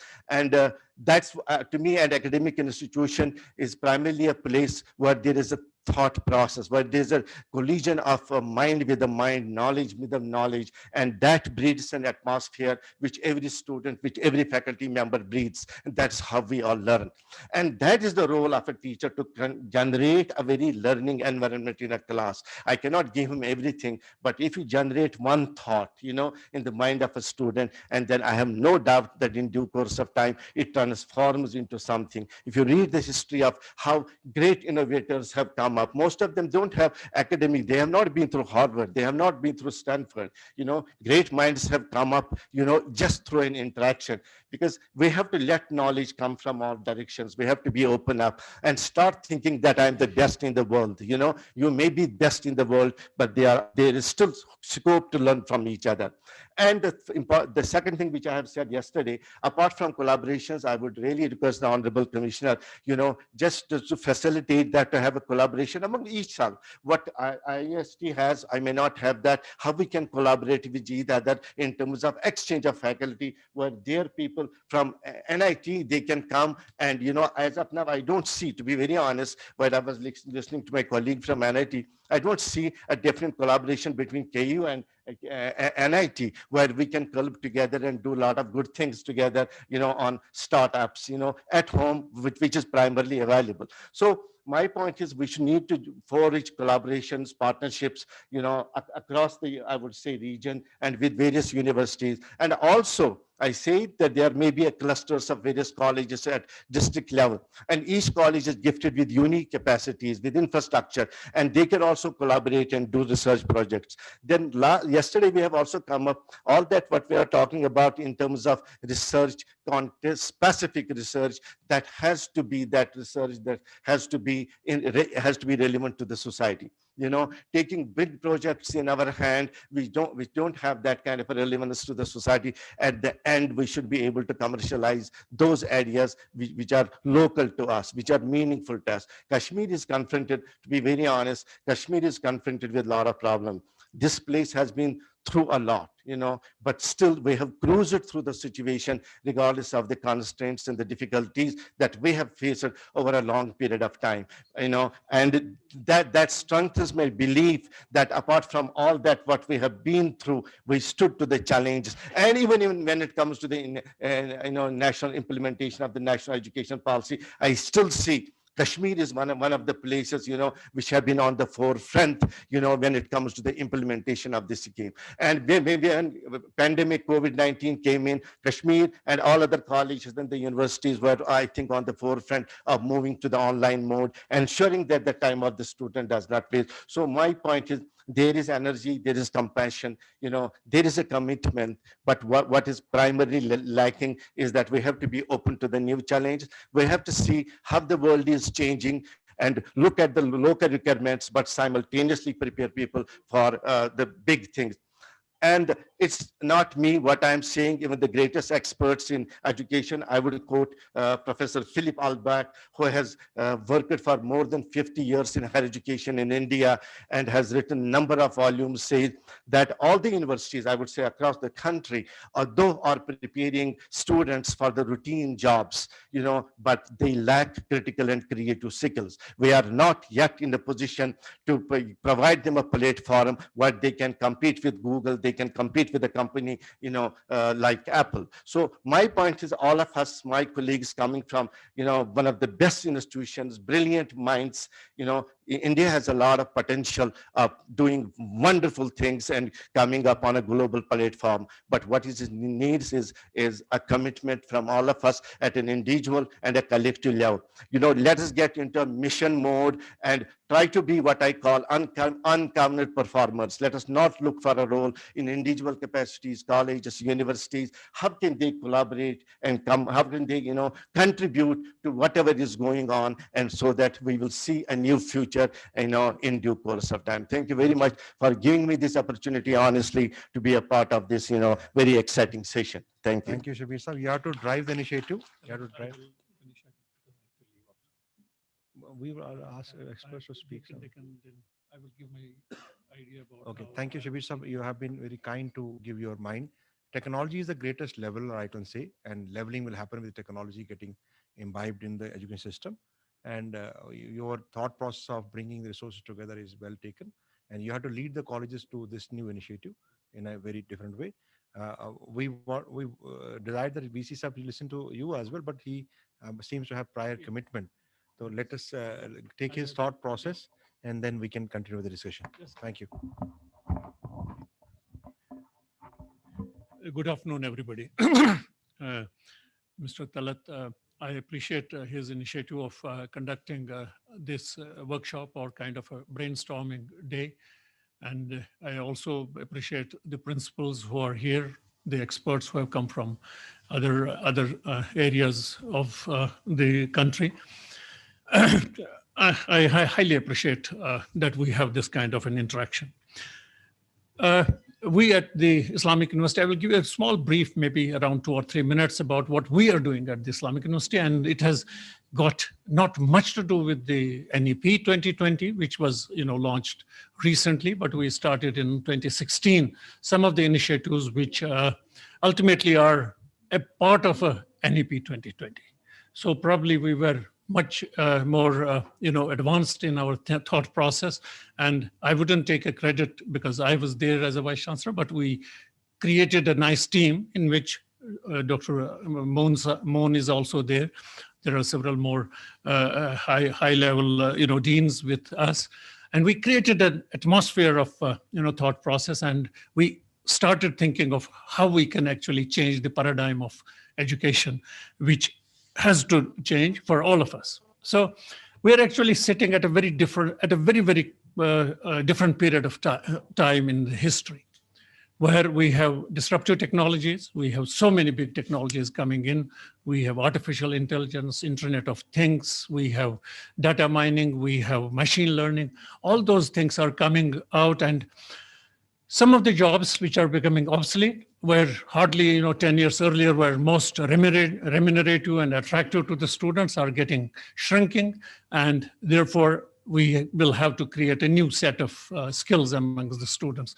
And at the same time, we also have had a, just hardly 1 year back, we had a disease by COVID. I have also termed it as a disruptive disease. Actually, it disrupted not only the healthcare, it disrupted not only the health of individuals, it disrupted economies. You see, it disrupted the humanity on this earth. So therefore, we are at a very difficult period, but we are also at a challenging period. Challenges, if we take them into the opportunities, then of course we are better placed. Let's come to the universities, higher educational institutions, which includes the colleges also. They have a primary job of disseminating knowledge and creating knowledge. These are the two primary jobs of any higher educational institutions, which we have been doing well. I mean, all over world, all the teachers, they have been doing well. I mean, somebody is doing more efficiently, like we have the Harvards, we have the Oxfords, Cambridge, but some of them have not been doing so well, but we have been actually giving the degrees because we were supposed to give the disseminated knowledge. So yes, these big universities, they did create good research atmosphere because they had money. We did less because we didn't have as much resources, but still we contributed to the research. And in fact, India is contributing quite a bit on the research platform, having large number of, at least after China, having large number of the publications that come out this. So therefore, we are doing it so well, I would say, within the system that is available, we are doing fairly well. Recently, these 10 years, or I would say 15 years, we were put up with one more responsibility, that is to generate employable youth. One is we wanted to give the degrees. We have been very successful. We wanted to do research. They wanted us to do research. We did that. But the third part that came through, that we need to create employable jobs because of the population that became much bigger. Earlier, when I was a student of this very college, I mean, even most of the people did not go for post-graduation because jobs were plenty. They got jobs after doing just a graduation. In fact, when I passed from this college in 1973 with a BS degree, I mean the Bachelor of Science degree, and this was the only commerce college in the Jammu Kashmir division, and Jammu had the Dogra College. These were the two commerce giving colleges. Where so probably 3 or 4 of us went for doing a post-graduation. Most of the people got the jobs right away, especially the commerce graduates who were our colleagues at that time. They got the jobs straight away. In fact, even science graduates got it. So therefore, jobs were plenty. The numbers of the graduates and postgraduates was also commensurate with the jobs. But of course, competition went up because of the population that we are having. So therefore, we got another responsibility. Some of my colleagues who are the vice chancellors, they call it the burden, but I call it a responsibility to create employable jobs. I mean, most of the people who have been in hardcore science, who have now gone as vice chancellors, they always tell me, I mean, I'm also from science. I was in health sciences for 28 years as a professor of immunology and molecular medicine. And my colleagues who have become vice chancellors, they believe that you are a totally different sort. You are just a common man. So which I believe I should be a common man. So the problem these few hundred, or rather 20 years brought us to a plate is the employability. So came the skilling. So now we have modern technologies. What kind of skills we need to have? So we need to concentrate on these things unless and until we understand what will be the job like, 20 years ahead of time or 10 years ahead of time. We will be, doing a great disservice to the next generation, which is going to be the youth at this point of time. So look at how jobs are getting, shrinking in the software area. Software was one of the, big attraction maybe 20 years earlier, or when Mr. Rajiv Gandhi, the then Prime Minister, initiated the software developments in India. It was the most sought and the most attractive for 20, 30 years probably.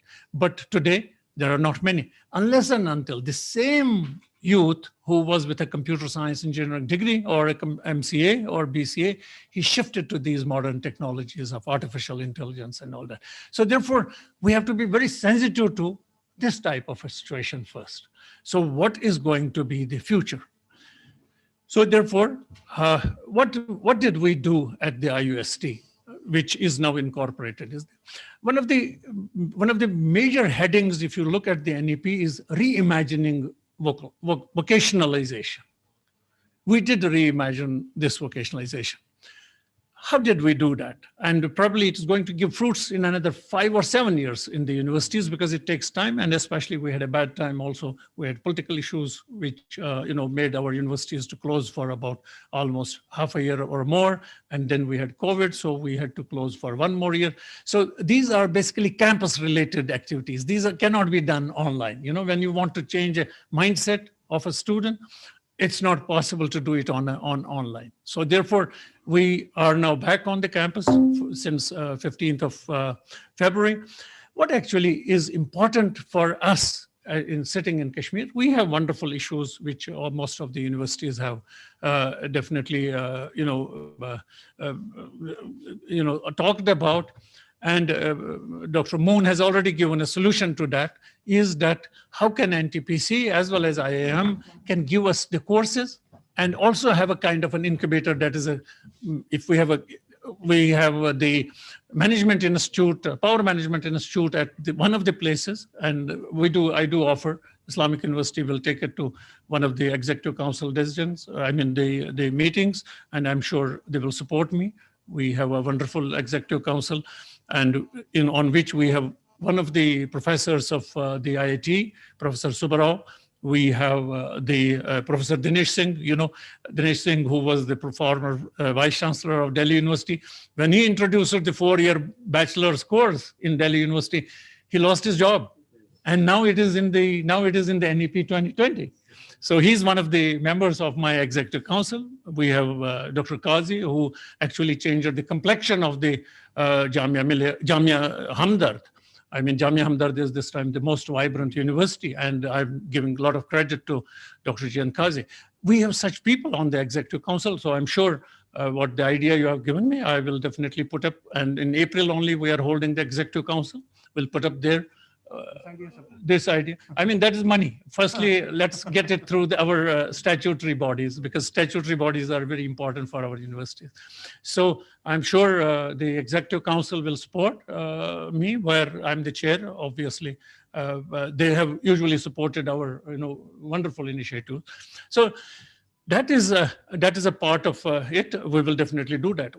So far as energy management, wonderful. It's a very important thing. In fact, I belong to also the downtown Srinagar. So downtown Srinagar has a very, they never allowed the metering of the power. They never allowed, and probably when I was a young boy or young student, probably I might have also resisted it at a time when the metering was being done. So even the management of the power, we have so much of the transmission losses, we have distribution losses, we have so much. If we could have the human resource, which is very, very good at managing this, even at his family level, even at his at his mohalla level, at the small level, if he can be, we can give him a course how to even manage this power when it enters his home. If it enters the neighborhood, it will make a big story. I tell you, probably we may not have as much the distribution and the transmission losses. So therefore, these are very good things. But what is actually primarily what I want to say is what we did at IUST. Probably that's why I said I want to share that, is we wanted to create a mindset at the university level, at the student level. It's a place like you have colleges, universities, where about 4,000, 5,000, 6,000 students are assembling on everyday basis at a single point. And these are the places where we can actually do a lot of counseling, brainstorming about what is good and what's bad, how to become employable, how to not to become employable, how to do skilling, and how to come from that basic mindset of becoming an employee to an employer. All those things can be done. That is where we actually created a niche. I would say that we did a lot of things. In fact, I was taken by my dean recently to the computer science engineering department. Probably in J&K, there is no computing facility, the advanced computing facility that we have created. And it has costed us quite a bit. When he told me that it was actually supported by the university itself, I was amazed, because I might have approved that time. But what is it now that, we are in collaboration with the higher education department through IUST Cloud. All your colleges, we will ensure that all your colleges will have access to what facilities we have at our campus, at the Avantipur campus, so that we develop a very kind of a good linkage also, which will benefit not only the student, but also the research, because you may not be able to create these research facilities at each and every higher educational institution, which is a college. So therefore, we will try to create such systems as the project is already funded by higher education, is to create an IUST cloud.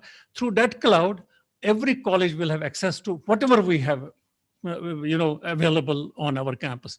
So therefore, this is one part. And the second is probably where we can do we are actually working for 5 days a week, but Saturdays, half a day, we can utilize how to create an awareness amongst the students of the colleges through this IUST cloud about how to become the next generation, youth, skilled with the technologies, skilled with the skills that are going to give them not only their startups. It's also important because we'll have new types of jobs. So they need to be absorbed at those places. Rightly said by Mr. Talat, that we need to create a human resource which is sometimes good for Europe, which is good for North America. I mean, America and the Europe, they have a lot of resources to support new technologies. So therefore, we may have to actually develop that kind of I would say, a culture in our higher educational institutions, which takes into consideration the future jobs, future skills, and also a mindset taking out from that conventional mindset of going into a government job to a job which is going to be his own.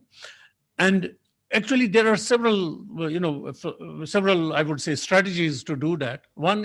One of the things which I have liked, actually, I was on UNESCO the panel of the higher education for 2 years in 2010 and 2011. What I realized, I met a Malaysian, counterpart there. He said to me that in Malaysia, how we are trying to do is we try to find out the role models. We try to find out in the society of Malaysia, that time Malaysia was doing so well, and how they have created a new narrative in the Malaysian societies. They created a strong professional who is honest, who is with an integrity, and all those role models were taken to colleges, schools even, and projected them. They were highly skilled professionals, probably a doctor, an entrepreneur, an industrialist, an engineer, a professor, a bureaucrat, but with strong, public image of what you call the integrity and honesty. So therefore, there are several ways of how we can create this new entrepreneurship culture, is to bring in entrepreneurs who are honest and who are doing so well, they're successfully doing the entrepreneurship. We can actually create, even this IUST Cloud can help that, because that will have a wider reach. Because it may be possible to arrange it in one college, and through IST Cloud, it can go through the maybe 5 colleges or 7 colleges at that time. So what we should work for, this group which has come here, we appreciate your coming, and we appreciate the higher education that they have brought in very high expertise onto this platform. We would look from you, as Dr. Moon has already said, how can we create the courses which can be ultimately passed on to the University of Kashmir, or in colleges which are autonomous, they can have their own. How can we create a module of the courses which will be the credits, maybe 16 credits or 20 credits, which are your strength. Your strength is management, their strength is energy. So if both 3 things are there, one is the management separately, another is the energy, and another third is the energy management.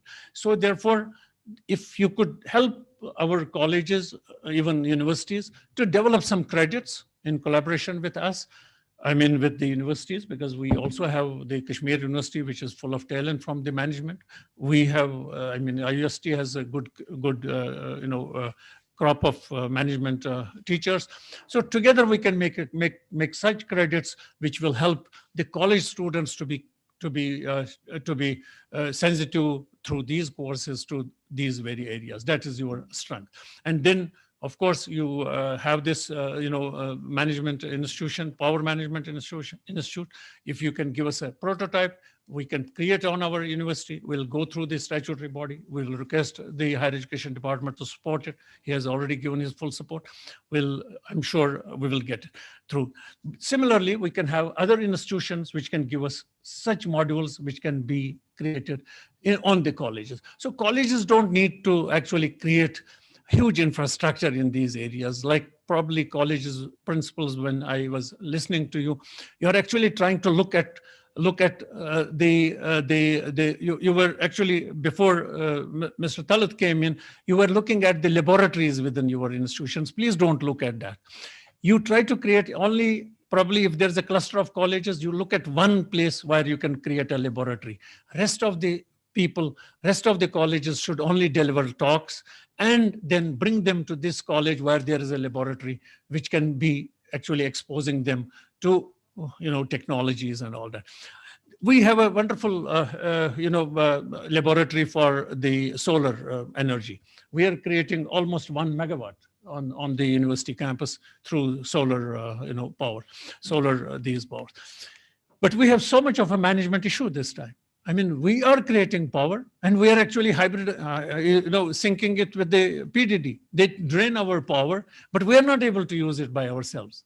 So we have 200 megawatts, 200 kilowatts, which are connected to the batteries. And that is the only one which we're actually using on the campus.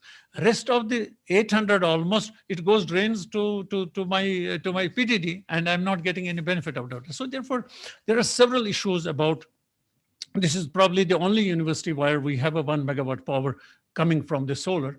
But also, it's also a fact, I mean, that is the practical difficulty that we have seen over these years, that it does not generate as much power during the winters. So therefore, that also needs to be looked into if you have an expertise. And our university can be a laboratory for alternate energy. It can be a laboratory because it is generating. So maybe you can even give us, I mean, the IIM can give the energy management, how it can be managed, how it can be, firstly, generated very well, that NTPC can give us, I mean, and then the management of the energy. So this laboratory can be made accessible to all of your colleges where you teach, where you are actually exposing your students to 16 credits or 24 credits, whichever, you are exposing to the alternate energy. In fact, on the last, convocation day, I mean, before the governor, who is the chancellor of the university, he closed this, he gave us the three issues.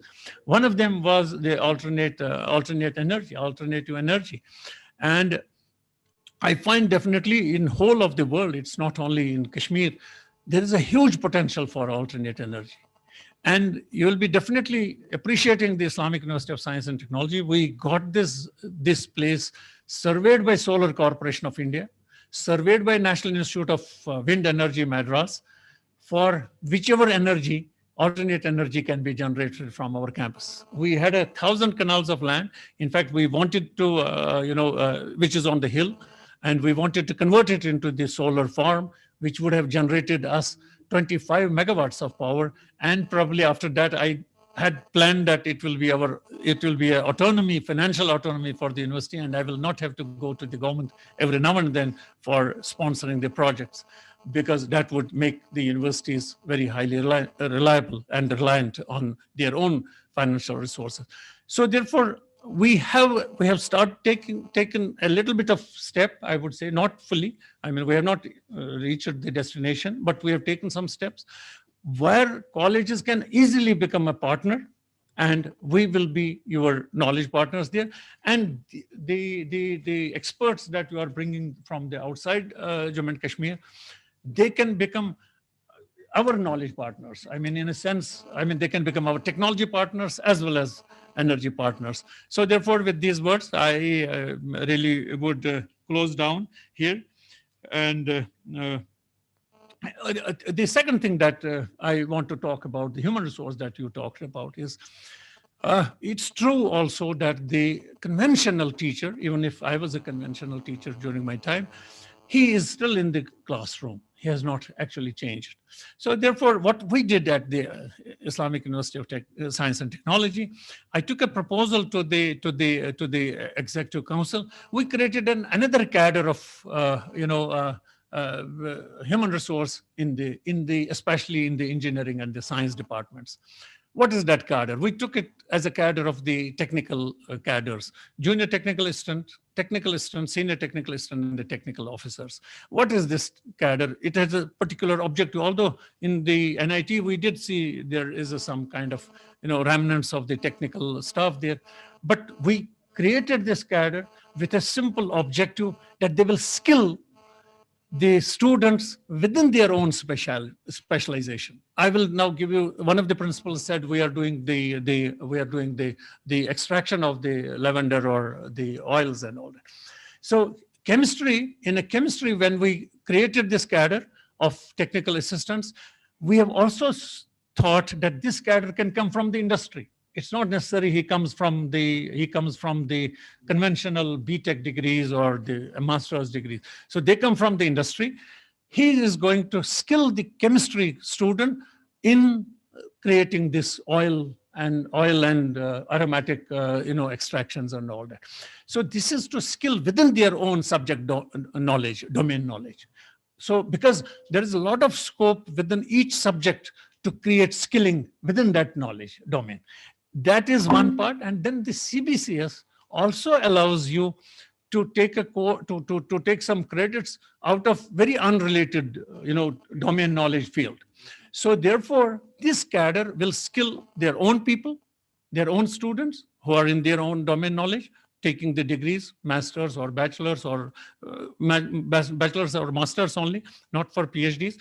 So one, that they will do this. Second is they will also create, under the CBCS program, skilling of those people who desire from unrelated domain knowledge subjects. So therefore, these are the areas that we created with clear vision how this should work.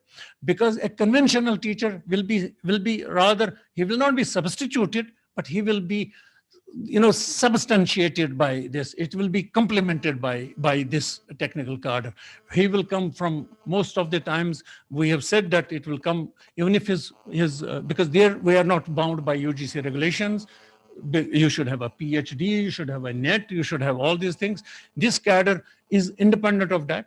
We thought even if he is a matriculate, but he is skilled from an industry, he can come as a technical assistant. He can come as a junior technical assistant, and then he can grow over 3 steps over the CAS, Career Advancement Scheme. He will go from junior technical assistant to senior technical assistant to technical officer, but at the time of the technical officer, we have put him a qualification bar. There he should be having a particular qualification. So these are some of the steps which we took way back.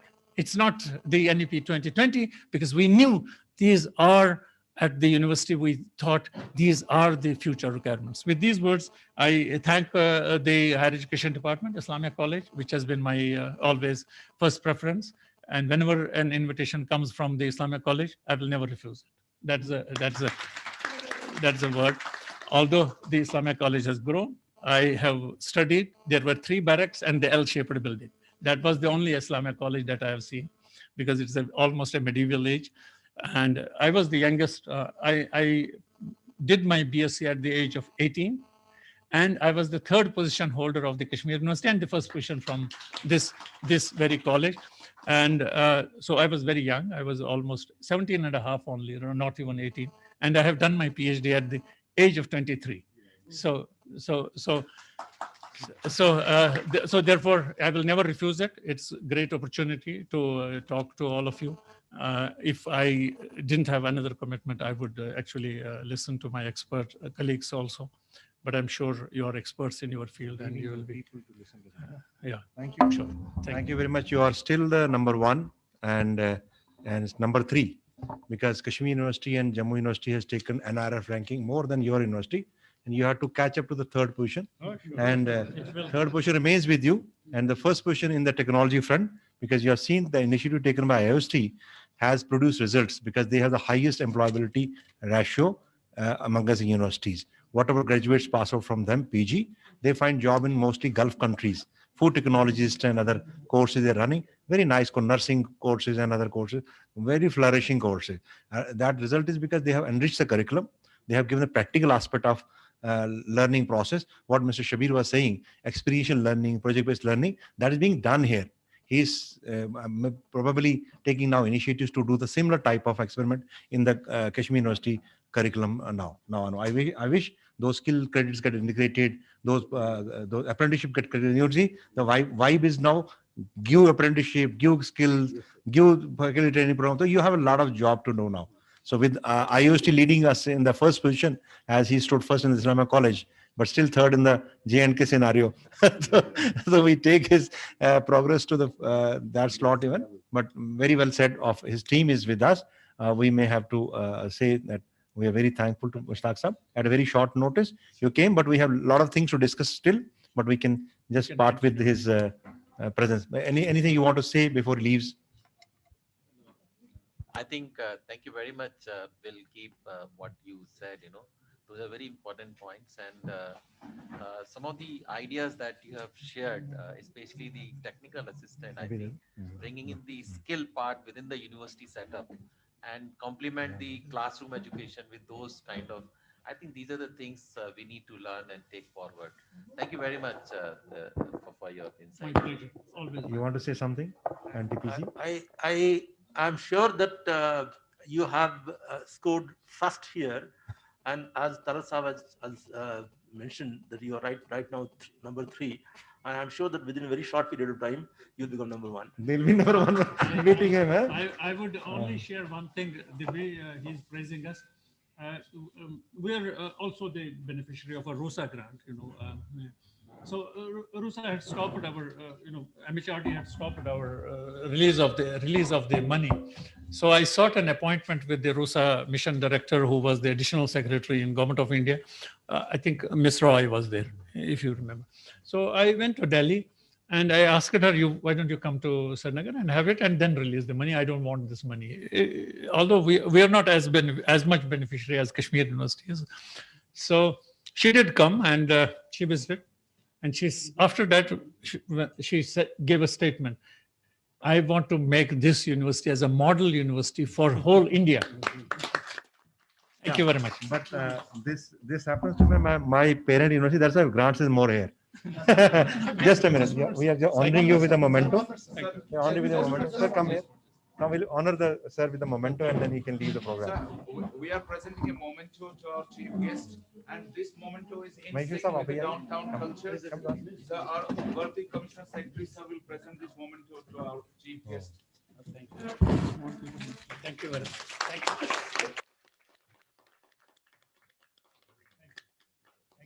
Thank you. Always.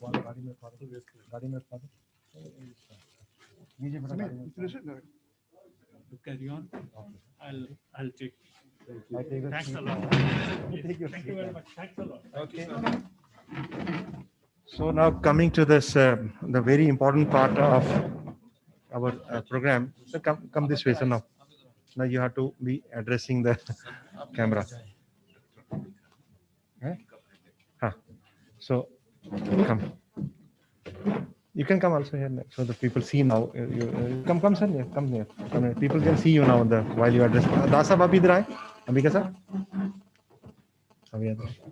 So we have been a very useful discussion. I can say it was not a workshop, it was a discussion, taking ideas from various people who would be stakeholder in this initiative in the future times to come. And it was a very useful learning process, the thought sharing process, and knowing each other's strengths and what are they've been doing, what targets have been drawn, what mission has been achieved so far, and what mission lies in front of all of us to achieve. And with this feedback from our end, would like to listen from the experts. And while we listen to experts, we can be also seeking clarification in case we don't understand their perspective well. But I can request Mr. Das to begin, and then we can listen to other people. So very good afternoon to all of you. Our esteemed Parveez Saab and Professor Maheshwari, our Director of the Colleges, Dean of the Management, Moon Shah, and Rana Saab, who is close by.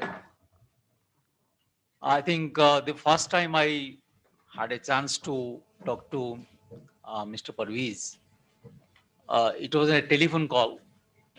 But the person with which he spoke to me, I didn't know when he took his breath. At one go, he described the entire Kashmir to me, the kind of potential we have. And it was a 5 minutes deliberation, like my teacher was teaching me elevator talk, So it was a very quick elevator talk, but I learned so much from him.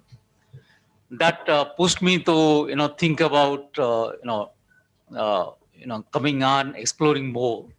So I had a discussion with my colleagues, Professor Tripathi. That is how we are here now. Meanwhile, we are also as a discussion brainstorming day before. What I believe is that, first of all, is that teachers are the change agents of the society. I strongly believe in that. If I allow to close your eyes and think about the person who has impacted your life most, other than the parents, I bet with you that a school teacher who taught you in those years could come first. We still remember them. I remember my own teacher. I scored in mathematics some 95 and he slapped me. So I didn't know why he's slapping me. He said, why didn't you get 100? So teachers push you towards the excellence. That is the power of a teacher.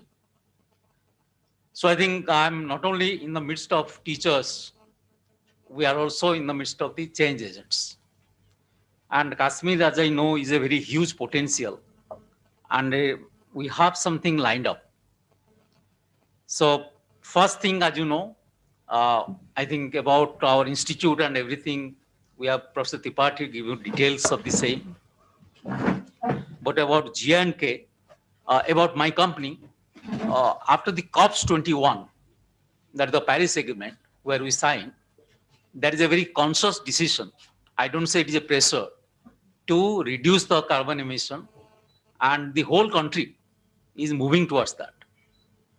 You can imagine my own company, there is a huge effort going towards the renewables. And I cannot tell you in words. Today, if it is a minuscule like some 5%, 10%, 5% probably, it is going to be 30% in the next 10 years. It is a massive mammoth mandate on the company.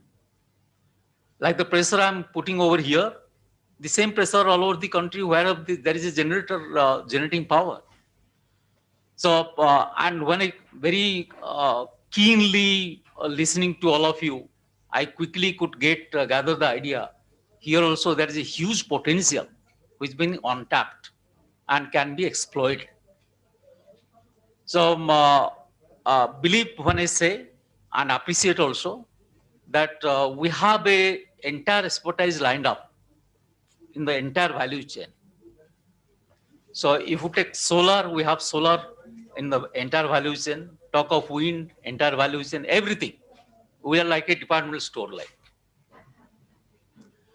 Without telling you, without having a discussion even with you, I already talked to BHEL. So BHEL will be a partner with us, and they're almost like they could have agreed to come with us, but we thought probably no, we come first. That is how it has happened now. Now BHEL they take care of the hardware part of it, and we are so much into solar, so much, and every aspect of solar. We have been instrumental in bringing down the prices for solar through a bidding, because we go for the national bidding. So what is supposed to be 5 rupees, 6 rupees, 8 rupees some years back only, now come down to very competitive, like 2 rupees some paisa, 10 paisa or 20 paisa. Unbelievable. My entire solar costing, the pricing of the solar has come down coal. So now it is competition that coal has to now compete with solar. So that is and with the tax incentive going on very well from the government side, the payback time is hardly 5 years. So that is a very good business model. So this is what I'm trying to impress upon you, that this area is a very good area where collaborative things can happen in a big way, not in a small way. Then about the innovation, startups and everything we have discussed. One thing is very important, sir. Many colleges are imparting this course, and you are also very high on innovation. But I think and still think, we debated a lot, the kind of entrepreneurship you teach, you must be taught by entrepreneurs. And when you do that, the real value addition takes place. And this has been a mantra with us. So we have a mandate that every week one startup CEO will be coming to address our students.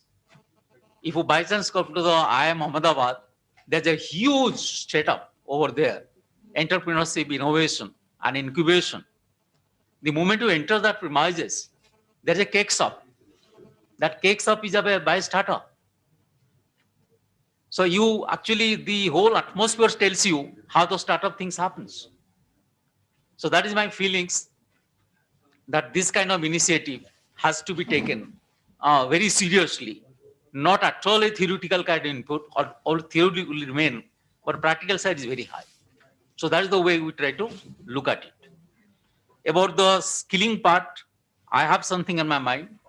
I had a small stint at Director of Symbiosis, and fortunately they put me at the Skill University. We have a MBA called, these are examples. We have a MBA called BFSI, Banking, Financial and Insurance. Sir, believe me, in my campus, there's a bank operating. We expose the kind of students to the entire banking system. So there is a manager, there is a loan officer.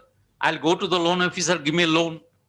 Now that student should be able to give me that draft. I mean to say that form of 10 pages. Sir, sign over here. I need 2 guarantors. Please show me this certificates, TDS, tax certificate, and what are the list of certificates. That's the skilling part. So being a skill university, those things. So somebody was trying to say, it just struck me that if you can try to superimpose, reinforce skilling to the curriculum, it makes a lot of sense. So you have a practical journal, add the skill journal. So that is the way we think, if we think that way, it actually makes sense. It is a profound impact on the students. It makes their life change. Somebody said that food technology, people are going to the Gulf countries. Take them through. Have a lab over here. And then I was saying about the certificate courses. Yes, this is a very impactful thing. I think energy, kind of renewable energy certificate. First is that we, since IIM is here, NTPC is here, we can be very formidable combination to have a certificate course in renewables. And we might try to create ambassadors first, who in turn will take it ahead, which will have a chain reaction. And that is the way we look at it, that quickly it can happen. If you look at a captive mass of something 1,000, 10,000 students, it don't happen that way. So you create a captive mass of 100, and then in turn try to take it ahead. This has a very 2 items which are in my mind. One is called the renewable energy. We have a certificate course. It is supposed to be 3 months, but when you try to work backwards, we never know how much time it will take. And as I told you that BHL is already in, I already have their consent. BHL has a huge setup in Gurgaon where they show you the solar cell slide. They take you through the entire production process. So that for a student is a very great learning event. So we also have that in mind. And innovation managers also have a certificate course. Now, why I'm insisting so much on certificate course is very, very, consciously I'm doing so. It says that if you are trying to make an investment, do invest long term. Like there is a saying that if you are planting a herb, it will give you some kind of product, let's say 1 year. And plant a plant, it takes 2 years or 3 years, but plant a tree, it takes 10 years. So this should be seen as a plant a tree kind of concept, where you invest some kind of effort and people actually come out with a value-added product life. So that is also in my mind. And Sir is, Mysore Saab, Tripathi Saab are very strong believer on the low-hanging fruits, which means something called a doable, something called a dreamable. So we must try to take the doable part first and seek some quick wins. I believe in small wins first. People don't wait for long wins. No, small wins. Let us make some small wins happen about those things we must do, and we shall converge something already done. Homework has been done. We shall try to converge with the same. And about this research and R&D, I think it is Professor Maheshwari Saab's idea. These are all workable. He says that we have a lot many PhD students working over here, and those PhD students who are in the energy sector, they're working on the energy sector. We have galaxy of faculties who can, and also professionals. We have also professionals who are doctorates. So those people are spend their life in a plant in renewables. I can imagine again some names very quickly coming to me. We can take you through, handhold through. So if you can take them as a guide, maybe a co-guide, or maybe an industry guide, if that will happen very quickly. So your entire thesis gets value added. I think people as a concern should not be, it should be something contributing to the society. So those PhDs will have a direct impact on the society. So those you can think very seriously, and research domains are, which actually takes up very high. R&D, when I talk of R&D, there is a huge of risk, but then we also take that risk. I quickly, some story came in, like in pharma, they spend a hell of a lot money in the R&D. They have a saying that if for pharma you are spending some 10%, they look down upon you. They say, you guy spending 10%. Somebody said 20%. They just take notice of you. Like somebody, I'm sitting to him, is taking notice of me. But somebody said, I'm spending 30%. They look at all and say that, oh, you are spending 30%. So one day this, and out of the 10 drugs, sir, believe me, 8 drugs is positive failing. 1 or 2 drugs will give them a grade. So out of the thesis we try to get, maybe 1 or 2 will be so critical. They will try to give the entire society a new break. There is a saying goes that one of the pharma companies was very angry, is a Glaxo. He said, why is so angry? Because there is a very small company called SmithKline, which is producing patent every 3rd year, where Glaxo is taking 5 years.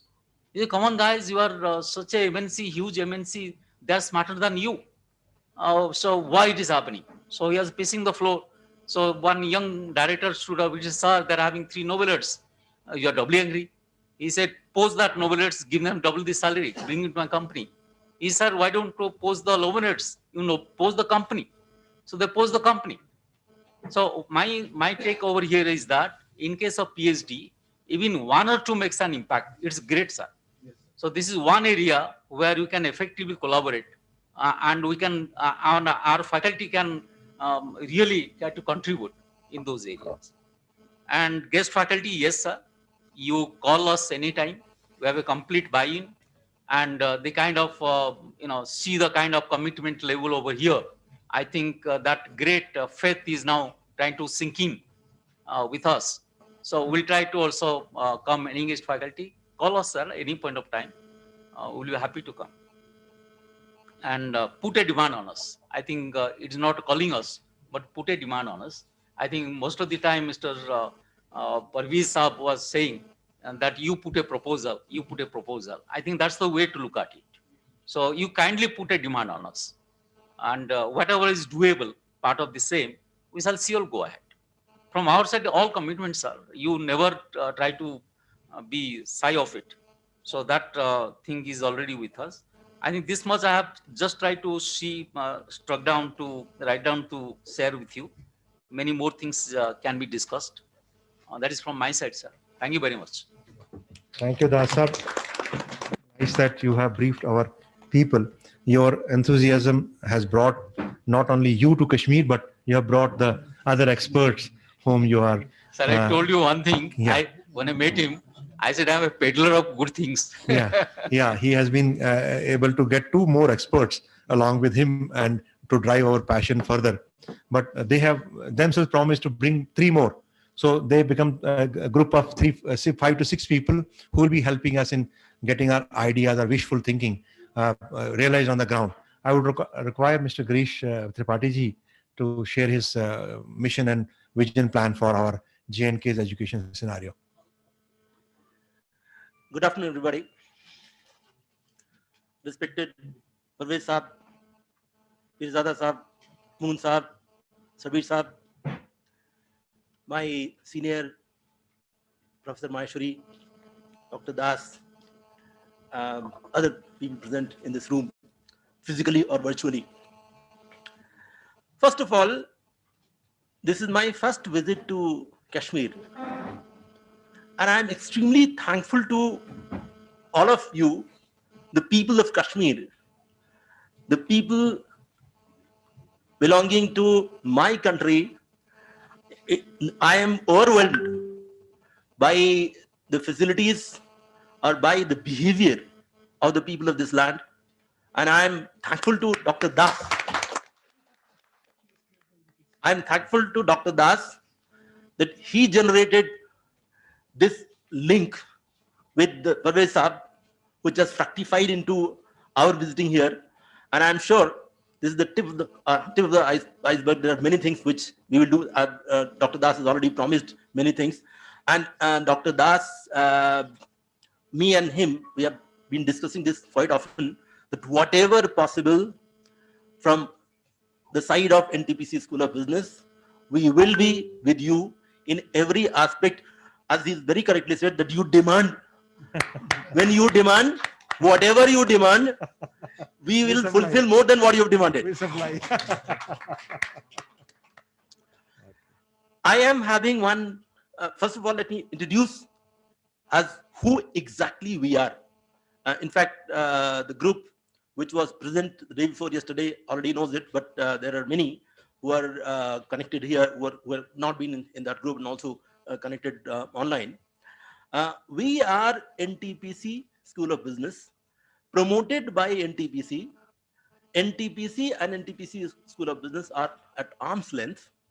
NTPC is a profit-making company, and the way education in India is governed, the regulators regulate it this way, that profit-making companies are not very encouraged to get into the business of education.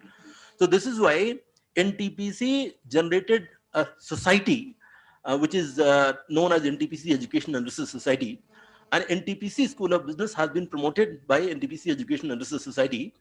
NTPC Education and Research Society applied to AICTE to start a 15 months postgraduate program focused on energy management, and our first class happened on 3rd of August 2015. In fact, NTPC is pioneer in many things, including starting a business school for its own domain. NTPC is in the business of energy. NTPC is in the business of energy generation, in fact power generation. I'll not say energy generation, in fact power generation. But NTPC thinks for the sector, and not only generation, but generation, transmission, and then interlinkages of the other aspects of energy, for example fossil fuel with electricity. All that is supposed to be done, are supposed to be in the domain of NTPC School of Business. So NTPC School of Business is having two programs. One I said that started in 2015. The other one started in 2018, when NTPC School of Business started looking for an able hand to get the support. And I'm thankful to Professor Maheshwari and IIM Ahmedabad that NTPC School of Business is ably supported by IIM Ahmedabad. In fact, there is a collaboration between NTPC School of Business and IIM Ahmedabad. NTPC School of Business has taken the same position. To give you a little background, when IIM Ahmedabad started some 60 odd years back, that time IIM Ahmedabad was handheld by Harvard, and this arrangement of Harvard handholding IIM Ahmedabad has been funded by Ford Foundation. In this arrangement, whatever was IIM Ahmedabad, NTPC School of Business has taken that position. Whatever was Harvard, IIM Ahmedabad has taken that position, and whatever was Ford Foundation, NTPC Limited has taken that position. So NTPC Limited is funding this arrangement between NTPC School of Business and IIM Ahmedabad. And after IIM Ahmedabad has come in, the program of NTPC School of Business and NTPC School of Business itself has gone leaps and bounds ahead.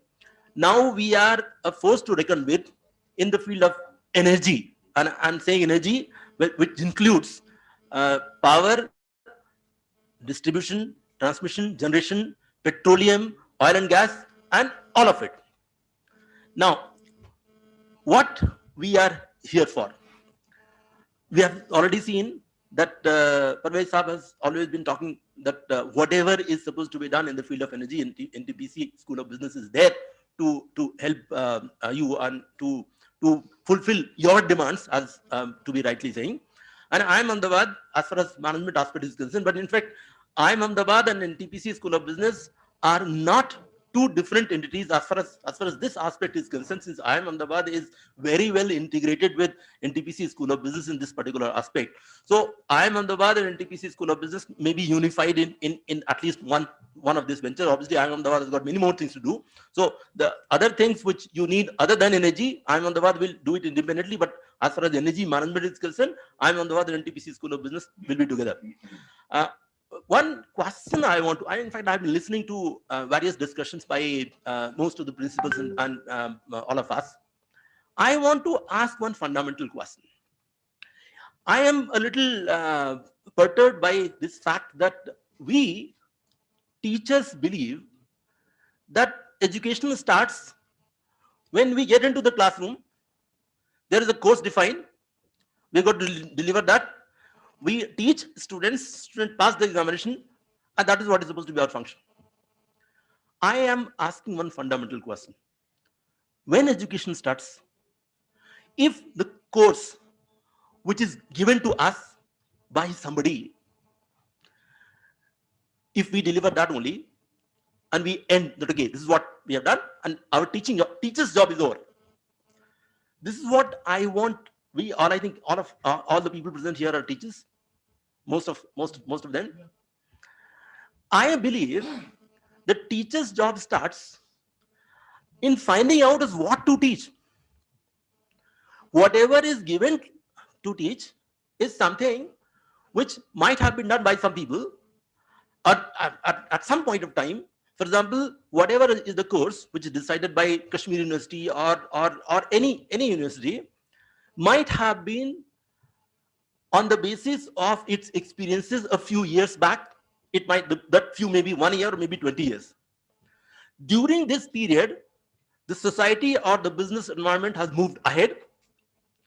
And if we don't keep ourselves aligned to what do we teach, we don't ourselves engaged or aligned to the needs of the business, then fundamentally whatever we are going to teach is not going to be received in the same spirit as what it has been intended to. And also the industry is not going to take it in the same way, because industry has moved ahead, and the teaching also syllabus has remained behind. Probably in most part of India, this is what is happening, and I don't know whether it is happening in this part of India or not. But if it is happening, I think it needs to be corrected. Then in that case, whatever we teach, and we teach in the classroom, we think that's the end of it.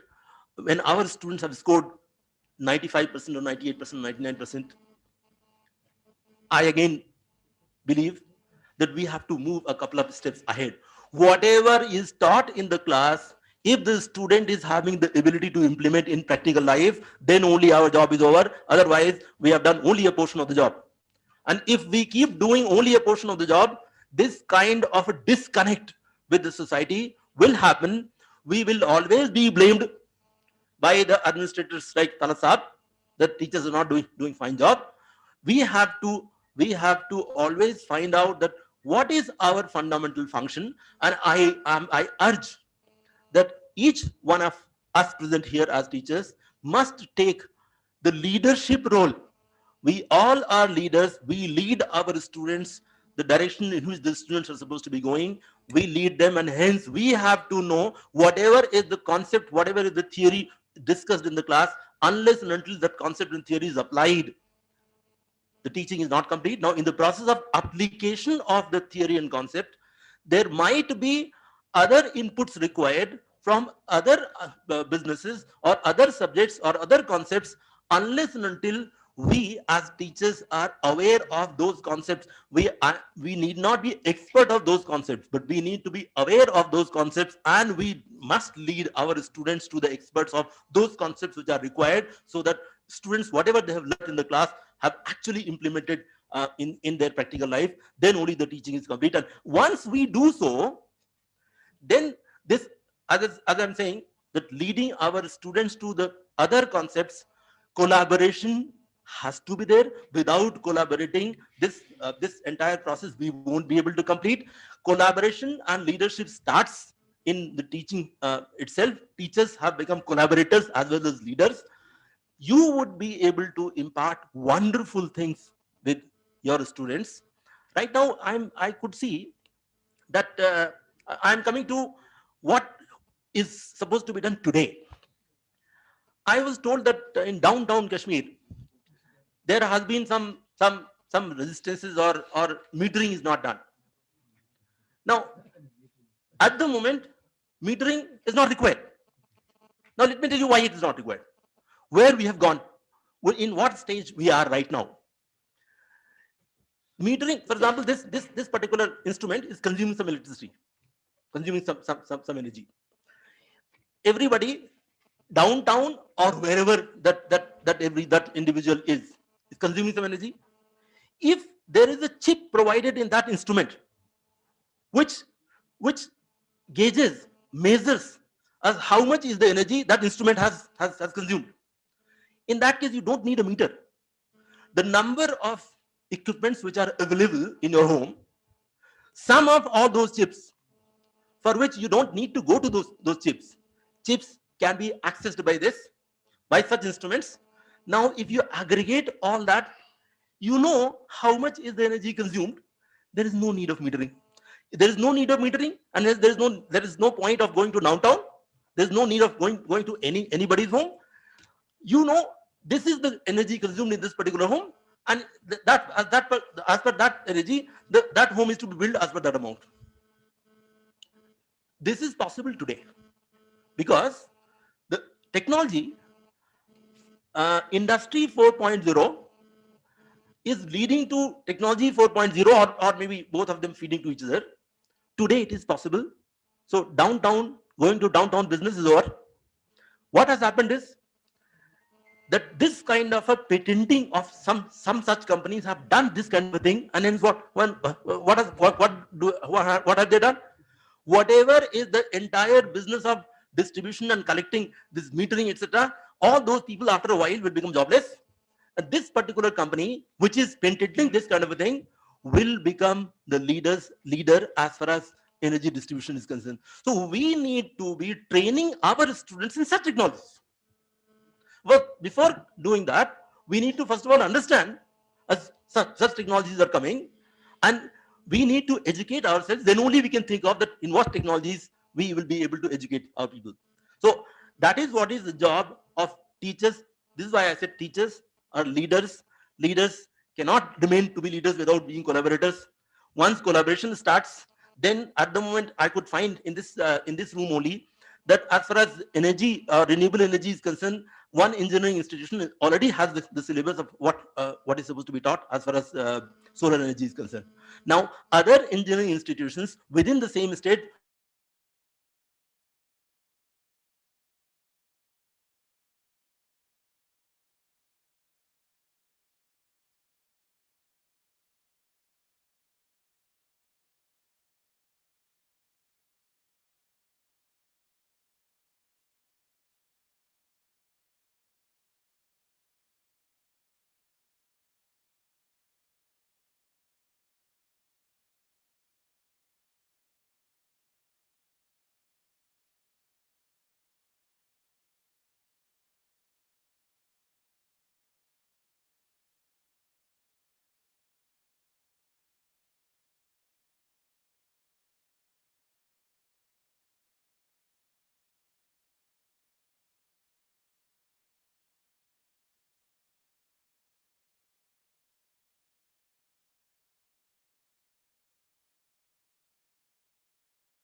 guidance, which is not opinion driven, which is data driven, which is authentic.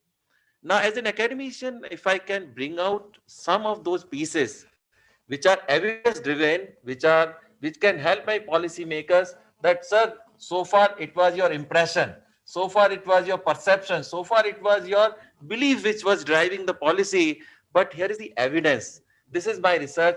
Please take help of it. I think the policy making is going to be better in this country. Not only new policies, existing policies, there are so many gaps. Today we are having the sick companies laws, we have education, NEP, we are implementing. But does it mean that it is perfect? I'm sure if some of us take up research, we'll find gap even in the current NEP. Now, as an academician, if I publish a paper, what is wonderful here and what are the areas further to be looked up? I'm sure somebody sitting in Delhi will take a cognizance of it and further improve it. I think academicians have to take that role, help policymakers by doing that research. The second, of course, the dissemination, and the third role is, of course, what I say, provide the future leaders, and that is where our students. So, suppose new education policy is coming up, it will be implemented by the universities and the educational institutions. But are we preparing leaders for that? Means, are we preparing academicians, the students who are going to be the future academicians, who will be capable of implement any policy, law and order, health policy, agriculture policy? So are we providing, and that's where the role as a teacher in the classroom. Now, to do this, I find few things need to be done. And that is where some low-hanging fruits and some short, long-term prospects. One is to take up such a role to make impact on the society. Somewhere the leadership, when I say leadership, I'm not talking about just the head of the institution. I'm talking about a group of decision makers. See, no education institution is driven by one person. Generally, there is a group of people who keep on either influencing the decision or keep on making the decision. We call it a core thinking group. I think this group need to develop in the leadership perspective. And when I say leadership development for these people means their vision, their mission, their strategic thinking, their ability to implement strategy, their ability to look at the structure and systems. I think these are very, very important issues any leadership must worry about. So I think one initiative we need to take at the college level, at the university level, if such group can be developed on a strategic leadership perspective, so that they start linking society, the country with the university and ensure its implementation. So this is one, I think, a very, very important area where the universities and the educational institution can take up the challenge of the society. The second would be the faculty itself. And I think was talked about it. The faculty today actually need to be developed on multiple fronts.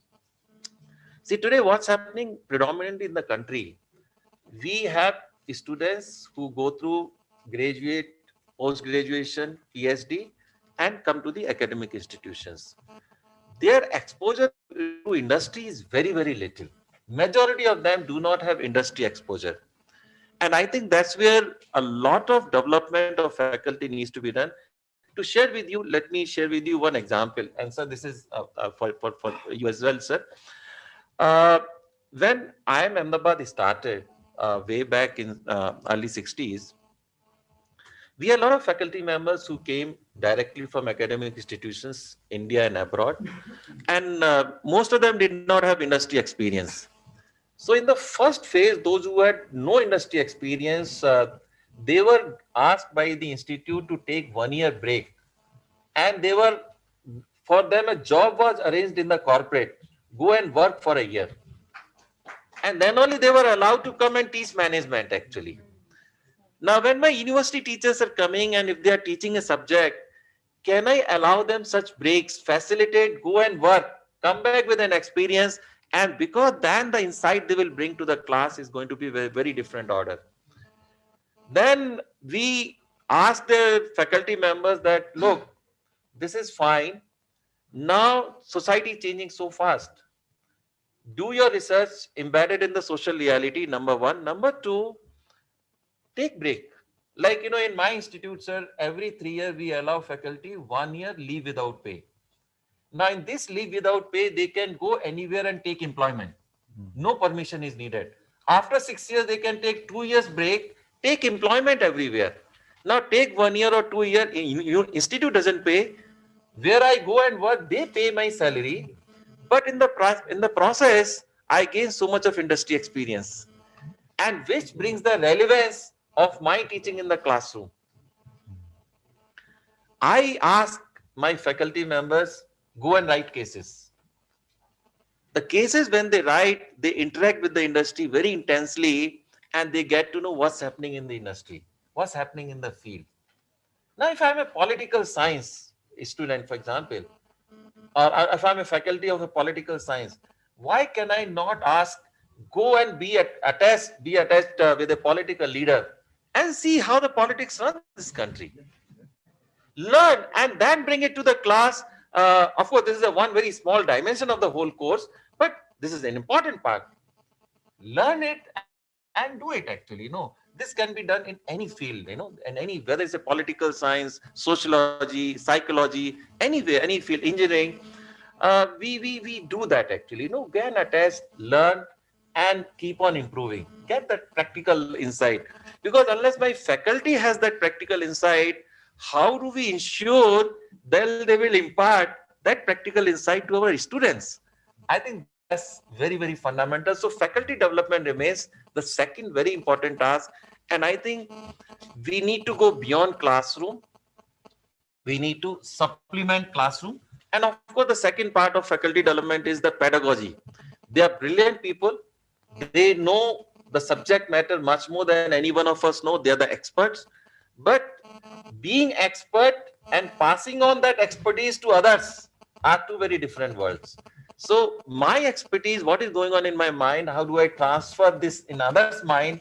I think that trick or that art needs to be developed. And I think faculty members, my experience from various universities is, need very intense input on the pedagogy, whether it's the class like normal lecture method or case method or experiential session or questionnaire based feedback session and so on. So pedagogy, and then of course the research method.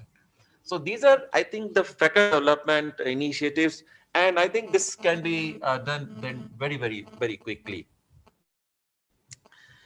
Then, of course, the academic institution, the other issue is that of resources. And I know that this state is very fortunate. The resource-wise, I'm sure the educational institutions are very well off.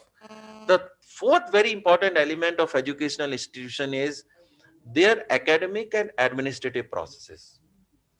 And I think uh, some of you are already autonomous, and some of the colleges will have far more autonomy as time progresses because the kind of scheme state has.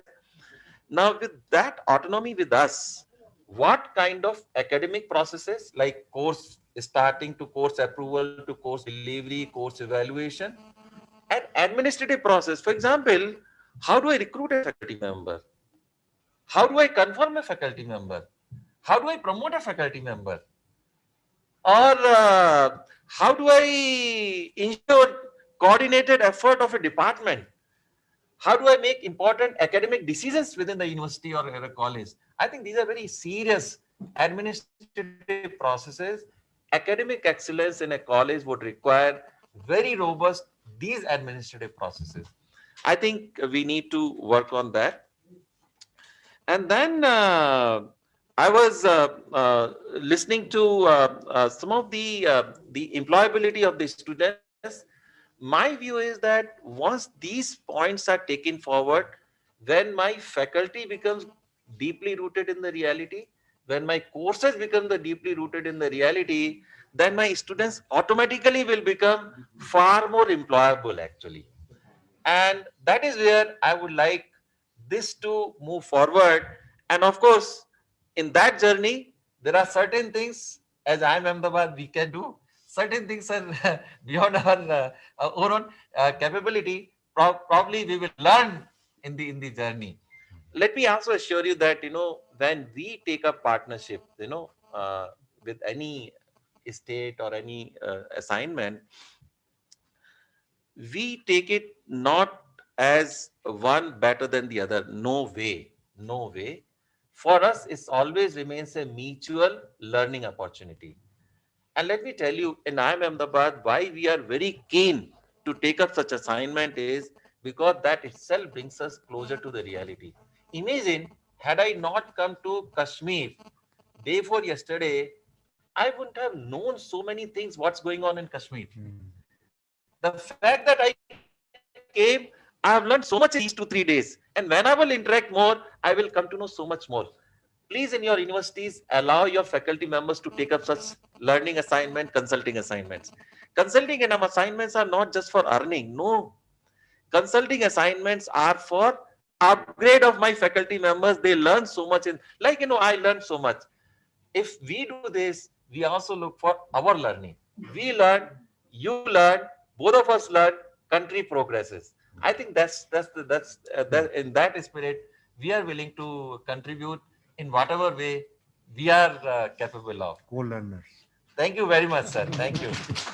Thank you, Maheshwari sir. It was very management type of deliberation that you managed how to stage the entire feedback. And you were very rightly saying that reflective of the society, institution has to recognize its position as we have to reflect the societal thought process and output of the society, what it has value system and what we are actually pursuing. And it also need to be a factory and prototype for future times to come. And that's why we call it social factories, where we produce human resources which actually affect our life, manage our life. And he was rightly saying that we are in the transition stage, not only in the technological front, but also on the social and political front as well. And also on the psychological and behavioral front. We have so many of things passing so fast that we are all having changes and sea of changes happening all around us. We need to gear up our institutions to meet the demand. And there is a lot of things to do. He rightly said so. And this lot of things, gap is day by day increasing because technologies are moving fast and we have to catch up with the new developments happening. In this context, I would cite one example, which has actually given a jolt to my thinking process. And I'm always thinking what humans have now to ponder upon. I just cite one practical example, what's happening of technology, how it's going to affect human lives in a great, great manner. I give one example. There are many examples, but I can cite IBM discovered one software, namely Deep Blue. It was a software which had a match with Gary Kasparov. You can say intellectual person of his chess game. Chess का वो खिलाड़ी champion, उसको हराया deep blue ने, एक software ने हरा दिया. वो सॉफ्टवेयर ने एक ह्यूमन बीइंग को हरा दिया. ये हमारा दौर था. We were taken by jolt, wasn't it? It happened somewhere in 2004. But now, only 2017, what happened? It happened very strange. Another software, namely Clever Fox, defeated the Deep Blue software. Software defeating the software. Think of the time. Now, intelligence is defeating the intelligence. Earlier, the software intelligence was defeating human intelligence. Now, the software intelligence is defeating the software intelligence. What has happened? How a software can beat another software? Do you ever think of it? It has taken my imagination to be the jolt. And since I have read this fact, I am myself surprised. What now human beings are meant for? If intellect is not our property, then what is we having? If intellect is taken over, what is left out? How could Clever Fox defeat Deep Blue? It used artificial intelligence. While Deep Blue was using 70,000 permutation commutations to decide on the next move of the chess, the Clever Fox used artificial intelligence, only 8,000 combination he had to work out and defeat the Deep Blue. They had 100 matches. Both the software had 100 matches. 72 were won by Clever Fox and 28 were draw. Deep Blue could not beat artificial intelligence. This is the power of technology. This is a tower of technology, what the disruptive technologies are going to do with us, with our intellect. If they are having power to even take over intellect from us, what is left out? I can only cite 4 or 5 things to left out. One is we are left out with leadership. We have left out leadership, what he is hinting, that we must develop the leadership qualities in us. If we have leadership qualities, machines don't have. Machines don't have, software doesn't have. Maybe intelligence, after artificial graduates to that level of providing humanistic leaderships. As somebody was saying, if we tell clever folks like of softwares to find a cure for COVID, they will kill all human beings. Cure is there. So we are finished. So clever folks will find an intelligent solution to kill all of us. So this is a challenge. Technology is there, but there's a challenge of leadership. What actually he was hinting, I'm just giving a jolt to your thought process, whether we are going to gear up our institutions to meet the challenge of future. And second is energy. Softwares don't generate energy. Energy lies in the nature. We have to process somehow. Again, NTPC and this school may help us in mastering the energy so that we master softwares, right? So then we remain, the third, what actually I say would be remaining the humanistic values. The differentiation between machines and us would be only defined by the humanistic values we possess.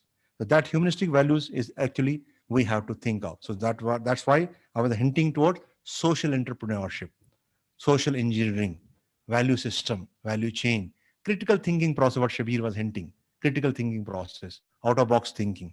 What are our strong areas need to be developed? So we have to think on those lines. These are just off the cuff. I don't want to repeat what have been debated so far for the morning. It's only a different story. I just want to leave the dice with a different thought process. Intellectual property, we need to enhance and preserve and beat the softwares the way in artificial intelligence is beating and taking over from us. And humanistic values and socio-psycho values, how our society is behaving, how we are reacting to the different inputs, impulses from various sources, which are affecting our daily lives, emotional being, social being. So that has to be pondered upon. And maybe we have to think on these. Then our capacity to comprehend and capacity to have empathy, love, care. That is the value system. We may have to pursue more. It's not only technologies we must be pursuing and science we must pursue, but we have to master those things and also pursue the core values of human society, which Professor was saying, reflective of the society is the institution of higher education. So let us find out what are the value chains, what are the system we need to inculcate, and what are the things which are being run in the developed countries. The sooner we learn it, the more we are competitive.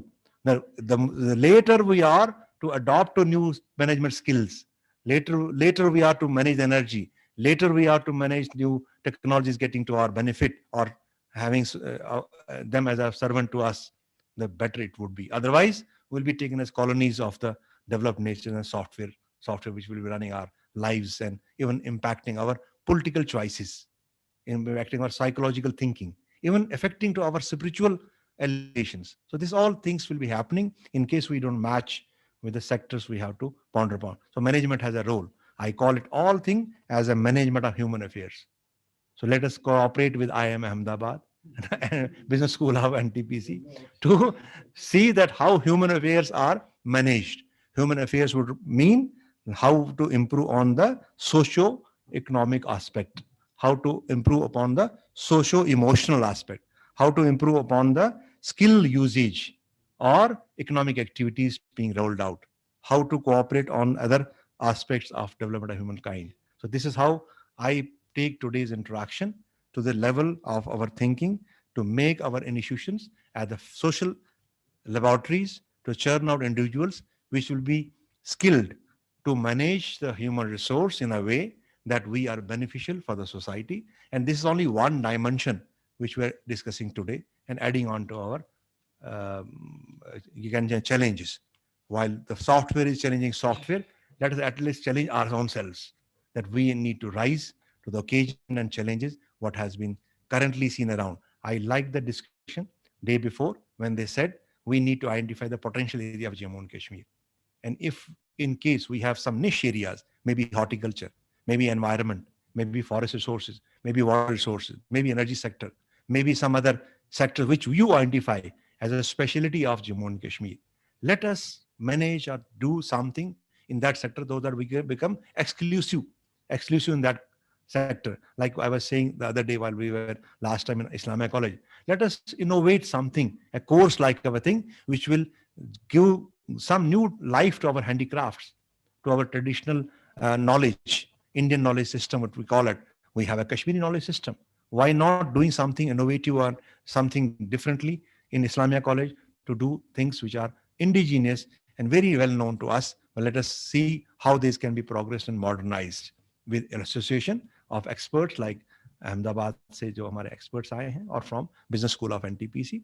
But as they were saying, they are driving energies from the NTPC expertise. They're a private company, profit-making company, but they have started a non-profit organization. We'll be finding a way to enroll them as our knowledge partners. But IIM Ahmedabad will be directly associated with our association of signing MOU, and the leadership program, what Maheshwari was saying, the faculty development program, what he was saying, the innovation manager training program, what he is saying, or changing the curriculum.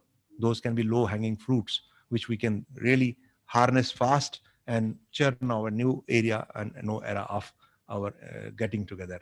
I hope today's interaction was mutually beneficial, and we'll be looking forward for interactions and experiences and perspectives of each other. And by this end of the discussion, I will believe that everybody at least is on one page, that we have to do something on this direction. At least directional things have been set out. Now we have to march on that direction. And while marching, we hold each other's hand. That's today's discussion. And I conclude with this remark. Thank you very much, sir. Thank you very much. Thank you, sir. Thank you. So we have someone to program, but at what time is your flight? Flight is at We have some time. So half an hour we can. Half वो कर दो वो ceremony वाला. Ceremony वाला कर दो because after that we will break for lunch. Why should we assemble again? 15 minutes में तुम करते हैं? 15 minutes? 15 minutes में? 15 minutes. Then we can take lunch, quick lunch, and then proceed. Thank you. Then you proceed with the second line of action. You can take over now. Huh? My job is over.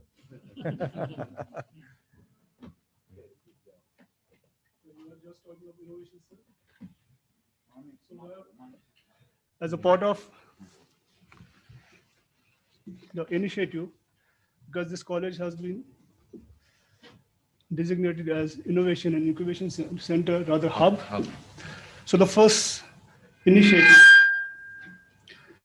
that our Innovation Center kickstarted with the twin aim of telling the people that an innovation center has been set up at this college to provide space, support, and services to the innovators, as well as to enable our innovators to provide them a platform to showcase their innovations.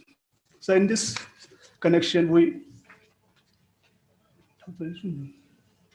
hold a innovative ideas contest in the last week of December, sir. You had a hackathon. The ideas were invited from different areas like handicrafts, as you were talking, sir, traditional technologies, energy conservation, horticulture, etc., food processing. And we also promised cash prizes of 10,000, 8,000, 5,000, respectively in hardware category, as well as cash prizes of 8,000, 5,000, and 3,000 in software category. The idea was given wide publicity, and an evaluation committee was formed to evaluate the ideas.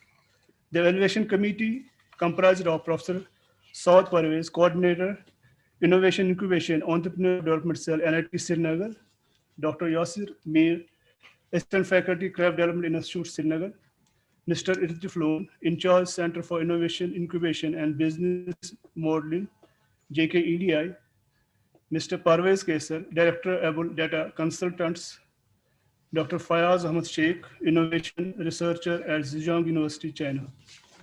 So the response to the contest, because the The contest was given wide publicity across J&K. As a result, we had an overwhelming response. We received rather 140 innovative ideas. And after preliminary screening, 64 innovative ideas were shortlisted, and they were subsequently placed before the evaluation committee, comprising of Professor Saad, Dr. Yassin Mir, and Mr. Parvez Kaisar. And after a day-long deliberations, they shortlisted further 11 innovative ideas in software category and 11 innovative ideas in hardware category and 5 in software categories. And these innovative idea holders were asked to give their presentation, to present their ideas before the evaluation committee. And on 24th of last month, all the shortlisted innovative idea holders were asked to present themselves. And in this very conference, they were critically examined, and we have got the list of winners. First 3 prize winners in each category, and we have got the winners, and we'll be giving them not only the promised money as well as the certificates. If you allow me, I can announce the names, sir. Proceed. In hardware category. Hardware category. Yes, sir. The first prize goes to Miss Romesa John for her idea, Mobile Scientific Laboratory. She has got the prize of 10,000 rupees. The certificate as well as money will be given by our worthy commission secretary. Hardware. क्या idea था बेटा आपके पास? What you want? Mobile servicing library. There's a startup like everything. Soil testing laboratory. Soil testing laboratory. Yes, Okay, why not?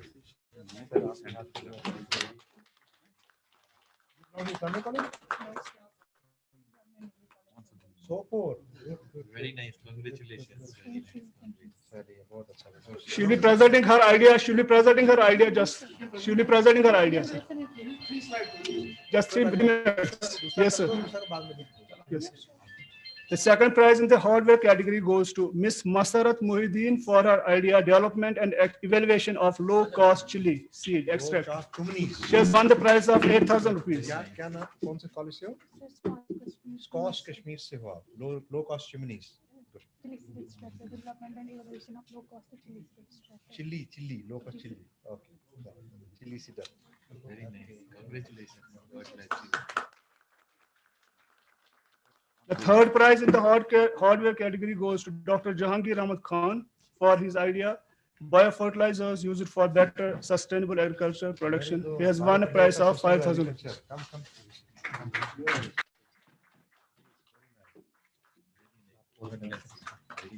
Biofertilizers, good area. You can develop startups with it now. This can be incubated well. Now but you would again require, as Parvez was saying, marketing, then success as a company. Correct. Now the turn in software category. The first prize goes to Sheikh Amir and his team for Colleen Designer Reviving Past. So this is which category? They have won an award of rupees 8,000. Software. Okay. This is for designing of Colleen. Colleen designing. We can the language of Colleen. I call it language of Colleen. Language of Colleen. Language of craft. कौन से college से हो? Kashmir. Acha, yes. Mohit is one of the electronics guys. Very bright, very enthusiastic. Yes, why not? Mohit is one of the energy with us. He's an energy with us. Sir, actually, this idea was given to me by my grandmother because she knew how to read this Colleen. Yes. Language of the Colleen. So congratulations to her. Yes. Yeah. Delicate favor regard to her. Excellent. We have introduced some innovations in this, so everyone Your can computer learn. application student. Yes. Very nice. So she's the resource scholar. Ifra. The second prize in the software category goes to Umra Zargar for her idea, early breast cancer detection using machine learning. She has won a prize of rupees 5,000. क्या technique इस्तेमाल की बेटा आपने? Mammography machine learning की है. Very nice. देखा जी, machine learning coming here. Very nice. and using as an innovative idea. Excellent. Very Good. nice. And you will develop this idea further, na? Good, good. कौन से college से हो? IoT Kashmir. ज़ुकरा campus में IoT वाला जो course कराते हैं. No, IoT Institute of Technology. अच्छा, Institute of Technology ज़ुकरा campus. We have done B.Tech. We have. Good. Excellent. Good. Machine learning. The third prize in the software category goes to Miss Irtika Latif for online library application. She has won a prize of 3,000 rupees. Online learning. क्या था? Online? Library application, sir. Online library app. Library app. Yes, sir. Good, good. And DLS like, huh? Good, very nice. कौन से college से? Islamia college से. Very nice. Excellent. And girls doing good job. You're fine, girls coming for. He is known for girl promotion.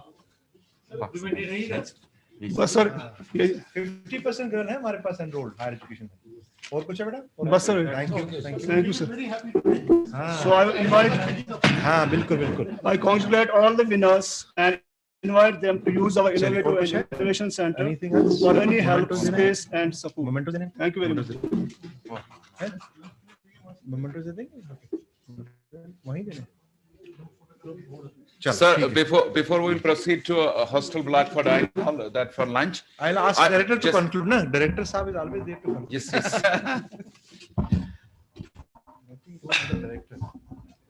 Thank you, sir.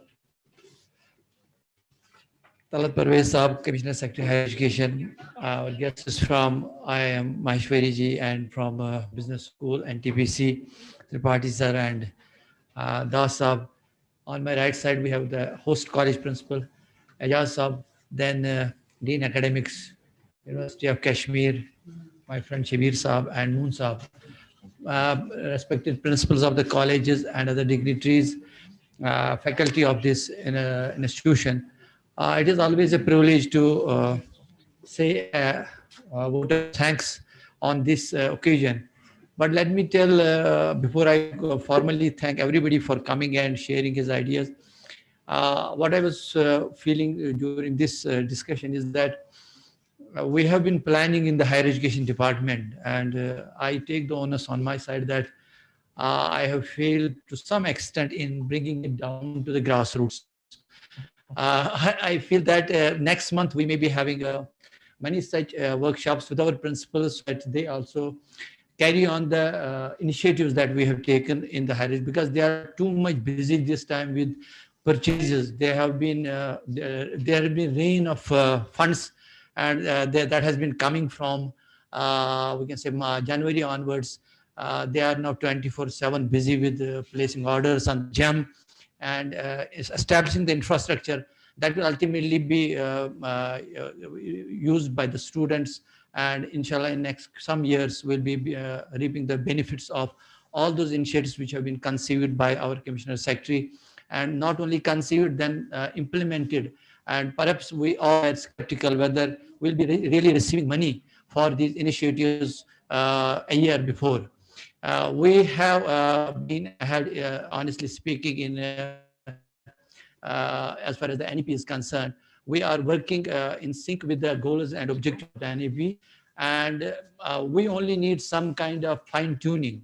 And I hope that in next 2 or 3 months, we'll be really realizing the objectives in proper perspective by coming to the colleges, coming to the principals. They will be slightly offloaded from this purchase scenario.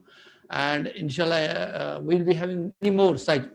What I want to actually say is that the initiatives that there are, this is not the only partnership that we are developing with the NTPC and IIM. We have already entered into MOUs, with many such partners. Recently, we had an MOU with IIT Jammu, where many faculty exchange, internship, apprenticeship, and we are just working with the industry department. nowadays, that how can our students get these short courses, these short trainings in their, as I have already circulated one information, that kindly make do their job, kindly identify the subjects where you want some internship and apprenticeship, and the students, because industry will be giving you some slots, and not only government sector, private sector, PSUs, we are working with all of them, and almost inshallah every student will get some kind of training while he is in the college, and he will leave, he will get some hands-on training, and he will be practically viable, he will be having some employment. There we need not to have the problem that we are not fully trained as teachers.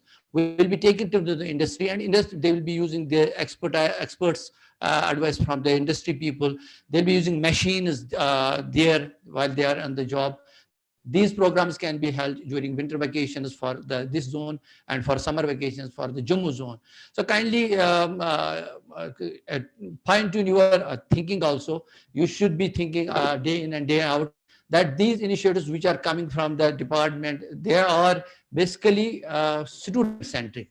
And once they are student centric, Tala Sahib is not only just coming out with them, he is also coming to the operational part. So we are at the operational stage. We are blessed that we get some more time with him, and inshallah that these initiatives will be realized in practical way.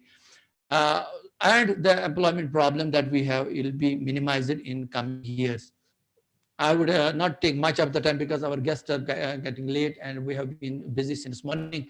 We thank them for coming here and showing keen interest in collaboration, and showing their commitment that we have to put an indent on them, and they will be coming forward and giving solutions. And also the last time we had that particularly business and this commerce curriculum can be easily reviewed by them, so that they can put an industry factor in it, and it will be more viable and more practical. And the students who will be leaving our institutions where this curriculum is being transacted, the students will be having some flavor from the IIM Ahmedabad and NTPC. So with these words, I thank you all for coming here and sharing your thoughts, and those who are on the online mode, everybody, we are thankful to you for sharing these your ideas and taking your time off from your purchase side. Thank you very much, sir.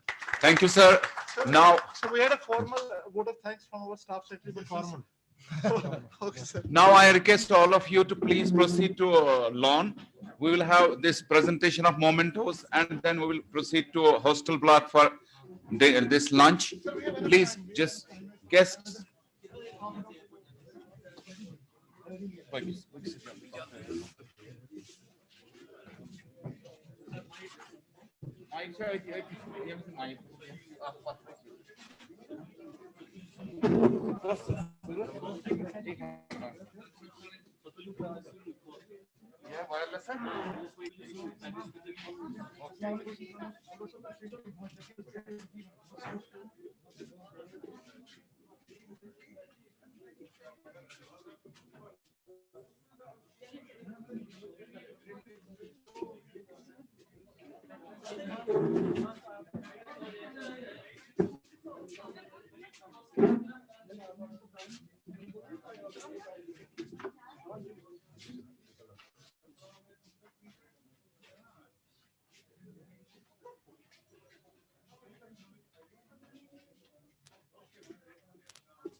Now I request Director Colleges. He'll be presenting memento to Dr. Girish Tripathi, Deputy Director General NTPC. हो गया? Okay. Okay. Then our worthy principal sir will present memento to Dr. Ambika.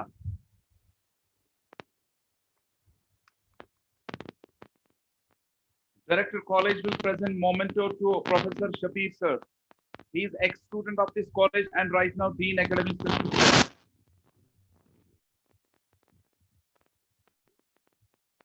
Our principal sir will present memento to Director College.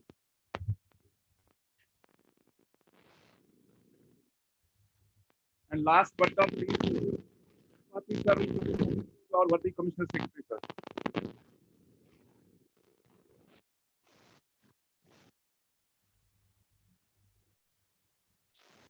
Yes, all of you.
Hello, it is for the information of all participants that the session has ended.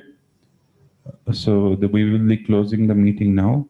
Thank you all for attending the session. Thank you so much.